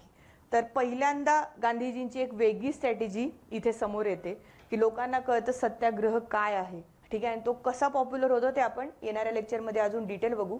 फक्त तुम्ही आता एवढं लक्षात ठेवा, गांधीजी आता आहेत चंपारण्याला, निळ सत्याग्रह तिथे झालेला असतो. आणि हा एक पॉइंट गांधीजींच्या आयुष्यात टर्निंग पॉइंट ठरतो आणि गांधीजी लीडर, नॅशनल लीडर होतात, देशाचा एक चेहरा. मग याच्यामध्ये 3 आहेत, 17ला चंपारण्य, अहमदाबाद स्ट्राईक आणि खेडा सत्याग्रह. ठीक आहे, ह्या 3 इव्हेंटमुळे काय होतं, जे गांधीजी अजून भारताला माहीत नव्हते की इतके जाऊन हे पुढे एवढं मोठं व्यक्तिमत्व होणार आहे, ते ह्या 3 इन्सिडेंट्समुळे गांधीजी जे आहे ते इंडियन नॅशनल काँग्रेसचा पण चेहरा बनतात आणि पूर्ण आपल्या भारतीय मुवमेंटचा पण चेहरा म्हणून पुढे येतात. आणि मग त्याच्यानंतर ते फेमस सगळ्यात पहिली मुवमेंट लॉन्च करतात, ते आहे नॉन कॉपरेशन. ठीक आहे, ही नावं पण इंटरेस्टिंग आहे. आधी पहिली मुवमेंट कोणती आहे, सगळ्यात स्वदेशी. आपल्याला जाणीव की हे आपलं आहे, दॅट इज स्वदेशी. थोडासा कॉन्फिडन्स वाढतो आपला, आपण काय म्हणतो, आमचं राज्य आम्ही करणार, होम रूल. त्याच्या पुढे आपला अजून कॉन्फिडन्स वाढतो तर आपण काय म्हणणार, नॉन कॉपरेशन, म्हणजे असहकार, तुम्हाला सहकार करणार नाही. त्याच्या पुढे आपला अजून कॉन्फिडन्स वाढतो, 30-32ला आपली कोणती मुवमेंट आहे, सिव्हिल डिसोबिडियंट, वंगभंग. जे कायदे आहेत ते आम्ही मोडणार कारण की ते आम्हाला पटत नाही. आणि जेव्हा अल्टिमेट आपले सगळे पेशन्स संपतात तेव्हा मुवमेंट कोणती आहे, क्विट इंडिया, चले जाओ, खूप झालं आता, चले जाओ, आणि फायनली स्वातंत्र्य. कळालं? तर आता ही टाइमलाईन तुम्ही बघितल्याच्यावर थोडं विचार करा, प्रत्येक इव्हेंट जो आहे तो इथे तुमचा मॅप होईल. कळालं? आज लिहायला काही दिलं नाही, उद्याच्या लेक्चरला तुम्हाला काहीतरी एखादा टॉपिक मी लिहायला सांगेन. काही डाऊट आहे आतापर्यंत? कळाले आपण कुठे आलोय? आपण फक्त मुघलांचा एक जो 1526 पासून 1707 आणि त्याच्या पुढे 1857, असे 400 वर्ष आपण सोडलेत, कारण की ते खूप डिटेल आहेत. ते तुम्हाला परत एक एक गोष्ट सांगावं लागेल. आणि आता मॉडर्न ओपन केले आपण, पण मे बी ते पण आपण टाइमलाईन मध्ये बघू. एकदा आपण हे स्वतंत्र मिळून देऊ आणि मग परत मिडवेलच्या भागामध्ये जाऊ. बॅटल ऑफ पानिपत कशा आहेत आणि मुघल काय काय करतात ते. कळालं? ठीक आहे. काही डाऊट? लेक्चर याच्यानंतर